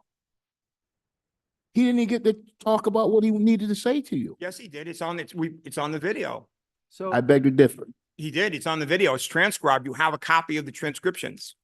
And those, by the way, are an exact match to the copy that the clerk certified, incidentally, just so you know. They match up, except the certified one that she submitted, what she certified, doesn't have the times on it. Ours do. I can go back to every single date with every single statement, every single time that it was made. Okay, and I'm telling you that look, some of these statements simply are just not true. They may not be complete fabrications, but a lie is defined as a statement that can be misleading with the intent to deceive. Can I ask a question? Sure, go ahead. Sure. You have the floor. Who determines whether an assessor candidate is eligible to be an assessor? Tell you that. The state, the assessor, remember I told you I spoke to the IAL, the international assessors. I just want a simple answer. Who? It's both why do you keep doing that? Because you Mr. Hirsch, I'd like to say that because when we ask a simple question, you go on a tangent. I'm not going on a Yes, tangent. you are. There's two Who parts to that said it? answer. I'm going to tell you. The IAAO, they're required to take 6 weeks of classes with them or 5 weeks. don't care. I didn't sorry. ask about And then training. the state, if you let me finish, you want everything in a minute and I can't do that. Just who did it? The state, this person, that person? The IAOO and the state. Thank you. They Okay, take thank you. classes from. IAO That's and all the we state. needed to know. Thank you. That was Notice- the question. Was the town in that? Can the town say this individual is authorized to be a candidate? Or is it the IAAO and the state? But however, the state. No, I didn't ask that. I can't answer that way because the state, Okay. we played Next Mr. question. McGovern's, we No, played hold on. Mr. McGovern's tape. Next question. When a candidate is then hired and they go through the training, who determines they've completed the training? The state certifies them. Okay, Thank the you. state But certifies. Does the town certify it? No, but the Just town. the state. But wait a minute. Okay, who has the right to remove a license from an assessor? The state does. Does the but- town? But. Well, hold but on. New York State's an at-will state and any employee No. paid by the town can in fact be removed or terminated. by No, the you're town. wrong. No, You are well, completely you wrong. keep saying and keep that's saying something that. I do want to correct on you. You keep saying at will state you can be fired for any reason. I That's what it represent says. It's I right there. represent 450 people at different shops around Buffalo, Rochester, Syracuse, and they cannot be fired for any reason. They have to be fired for just cause. I'm telling you that they cannot be fired for. Well, why don't you, There why are- don't you look there at, are why don't three you look at, individuals- why don't you look at the Department of Labor? I know what the Department of Labor, Okay, and look at does the for- Federal Department of Yeah, Labor. there has to I've been doing it for 25 years and I've gotten numerous people back to work. So when you continuously say you can fire people for any reason, You can that's not terminate- always true. There That are- is not always But true. sometimes it is true. If for just cause, if it's proven in court. So please stop keep But saying. wait a minute, the at-will statement says specifically that doesn't have to be a reason. Now, it's true that a lot of places have an internal process, which they do, and I'm pretty sure you do too, internal process where they have to engage in that. And then if the Called person's not civil satis- service. Right. Yes. With the So then- state. and I Wait a just- minute, and wait a minute, and then if the person's not satisfied, then they can file a formal complaint with the Department of Labor. But the fact of the matter is that strictly off the top, okay? Anybody that works in New York State for anybody, unless it's a collective bargaining agreement, Mr. Okay, President, we're way off. Teacher. Hold on, we're way off topic. Way Okay, off topic. Let me ask this question. You said I could ask some questions. Okay? Can we fire an elected position? no, because they were elected. Okay, That's a what different- about a position that is normally an elected position, but the town has chosen to appoint that position? If they're not elected, then yes. If they are elected, no. Okay, where does it say that? What law? Because I will tell you, when we approached the state, we asked that question, who can, Well, Mr. there, McGovern. there are three individuals on the town who the supervisor can fire at will. My Well, Mr. administrative. McGovern is let saying me- no. Shh. My administrative assistant, my director of finance, and the deputy Here it town is right here. Let me- supervisor. That's it. Right here. Go to attachment, appendix B, attachment, for H and H I. I'll read it directly to you. Employment at will. New York State is an employment at will state. That means that any employer may terminate. Is this And- about public? Is this about public office? Yes, What section of code is this in? this is right off the Department of Labor's website. Okay, that's and the Department of law. Labor, not town law, not the law that actually, or general municipal law, Is not there the a- law there's- that governs us. There is no general municipal law that Okay. deals with this. Okay. Unless you go into the New York You're- State. I'll tell you what, I'll research it and get you the You're actual. wrong, I you're will wrong get on you that. the- You're wrong on that, but let's move on, Well, no, let's- I'm not, but I'll get you the law if you want it. Let's just like move you'll on. get me the law. okay? Open meetings law. 24 hours is only required for things voted on. Did we vote on my presentation? Did we vote on my presentation? I have that too. That's not what it says. Did we vote on my No, presentation? but I've got That's the my actual question. law right here. Okay, Just hold on. I'll get you that as well. you say that so I supplied stuff from the Hold the on. Department of Taxation and Revenue. Let me read this to you. October 19th, 2023. Today, Governor Kathy Hochul signed into legislation and handing transparency in state and local government. The legislation subsections 1125A / capital A 1222 small a. Okay, and so on and so forth. State legislature. I'm going to get to the part where it says must make, okay, here it is. My eyes aren't as good as they used to be. Assembly member, okay, here we go. Okay, discussed at open meetings in public bodies and local government to be made available on request or posted at the government's website at least 24 hours prior to the meeting. Doesn't say anything about taking a vote. And that's right here in black and white. But that's not a law, that is No, a, this is a law. This is the New York, this is the New what York did you State- just read? This is the section of law right there. It's right This is a there. press release No, but. from The no, law is right October, there. It gives you the sections. October 19th, 2021, Carl Place, New York. This is a press But release. it gives you the Today, law right there. It tells you what section. It says a section, but it doesn't have the law Well, in here. well, you, This is them talking about the law. the OML has been revised since then. This was Okay. just passed. Okay, It was so, just passed. okay, 24 that hours in is not advance. the law. But it is. What you're holding is not the law. All right. This Okay, done, Look, done. you can Let's- look it up. Let's go on. We have. You don't think we looked this stuff up? We have. Okay, you say you Then can't. get me the Hold actual on. law then. It's not his job to get you. If Then you're I'll arguing- get you the law then. Okay, What? then I have to come back and get you the law if you want me to. Okay, you said that you can't address the things that I supplied from the Department of Taxation and Finance because they're not properly cited. Who wrote them? Who wrote the law? Who wrote the open meetings law? New York State Legislature. That's right. So who wrote the website? The Department of State Taxation. What do you mean, no? Not the legislature. They're writing something. That's not the law. That's what they're writing. Just like you're asking me that this is a press release, even though it says what the law you is. think that- I'll get you that section of law. Do you think every single person, every single thing in the state is all spelled out in law? This is. No, right no, there that's under not the- what I'm asking. Okay. Is every single thing that we have to do spelled out in the law? I got fired. You know, this is where Well, I get. hold on. Let me ask this question. Is every single thing You have the gavel. spelled out in the law? It depends on whether it's a procedure or whether it's something else. In a lot of cases, if it's a procedure, if the state says that you've got to do something, then you've got to do it. If the state says you're not allowed to do something, then you're not allowed to do So it. would you agree that a department under whose that procedure is, has the authority to dictate what's done in that procedure? But not under necessarily, there may not be a law for it, though. I It may be an understand. internal policy, You're- though. That's not my question. My question is, do they have the authority? Does the department have the authority to rule on a regulation that they're creating? Not if it violates a state or local law or any Agreed. other law. Agreed. But otherwise, yes, they have that authority. Provided it So doesn't therefore, conflict, if the but it's a regulation. policy, though. It's not the law, though. Okay, It's a policy. whatever. I'm done. ask a 'cause- question? But your answer to your question, I Okay. heard you. The answer to your question Thank is, you, gentlemen. Sorry, you have to be. Oh, you didn't state your name and address? we know his address, we know his name, but go ahead. Schultz Town Hall, Thank you. lately anyway.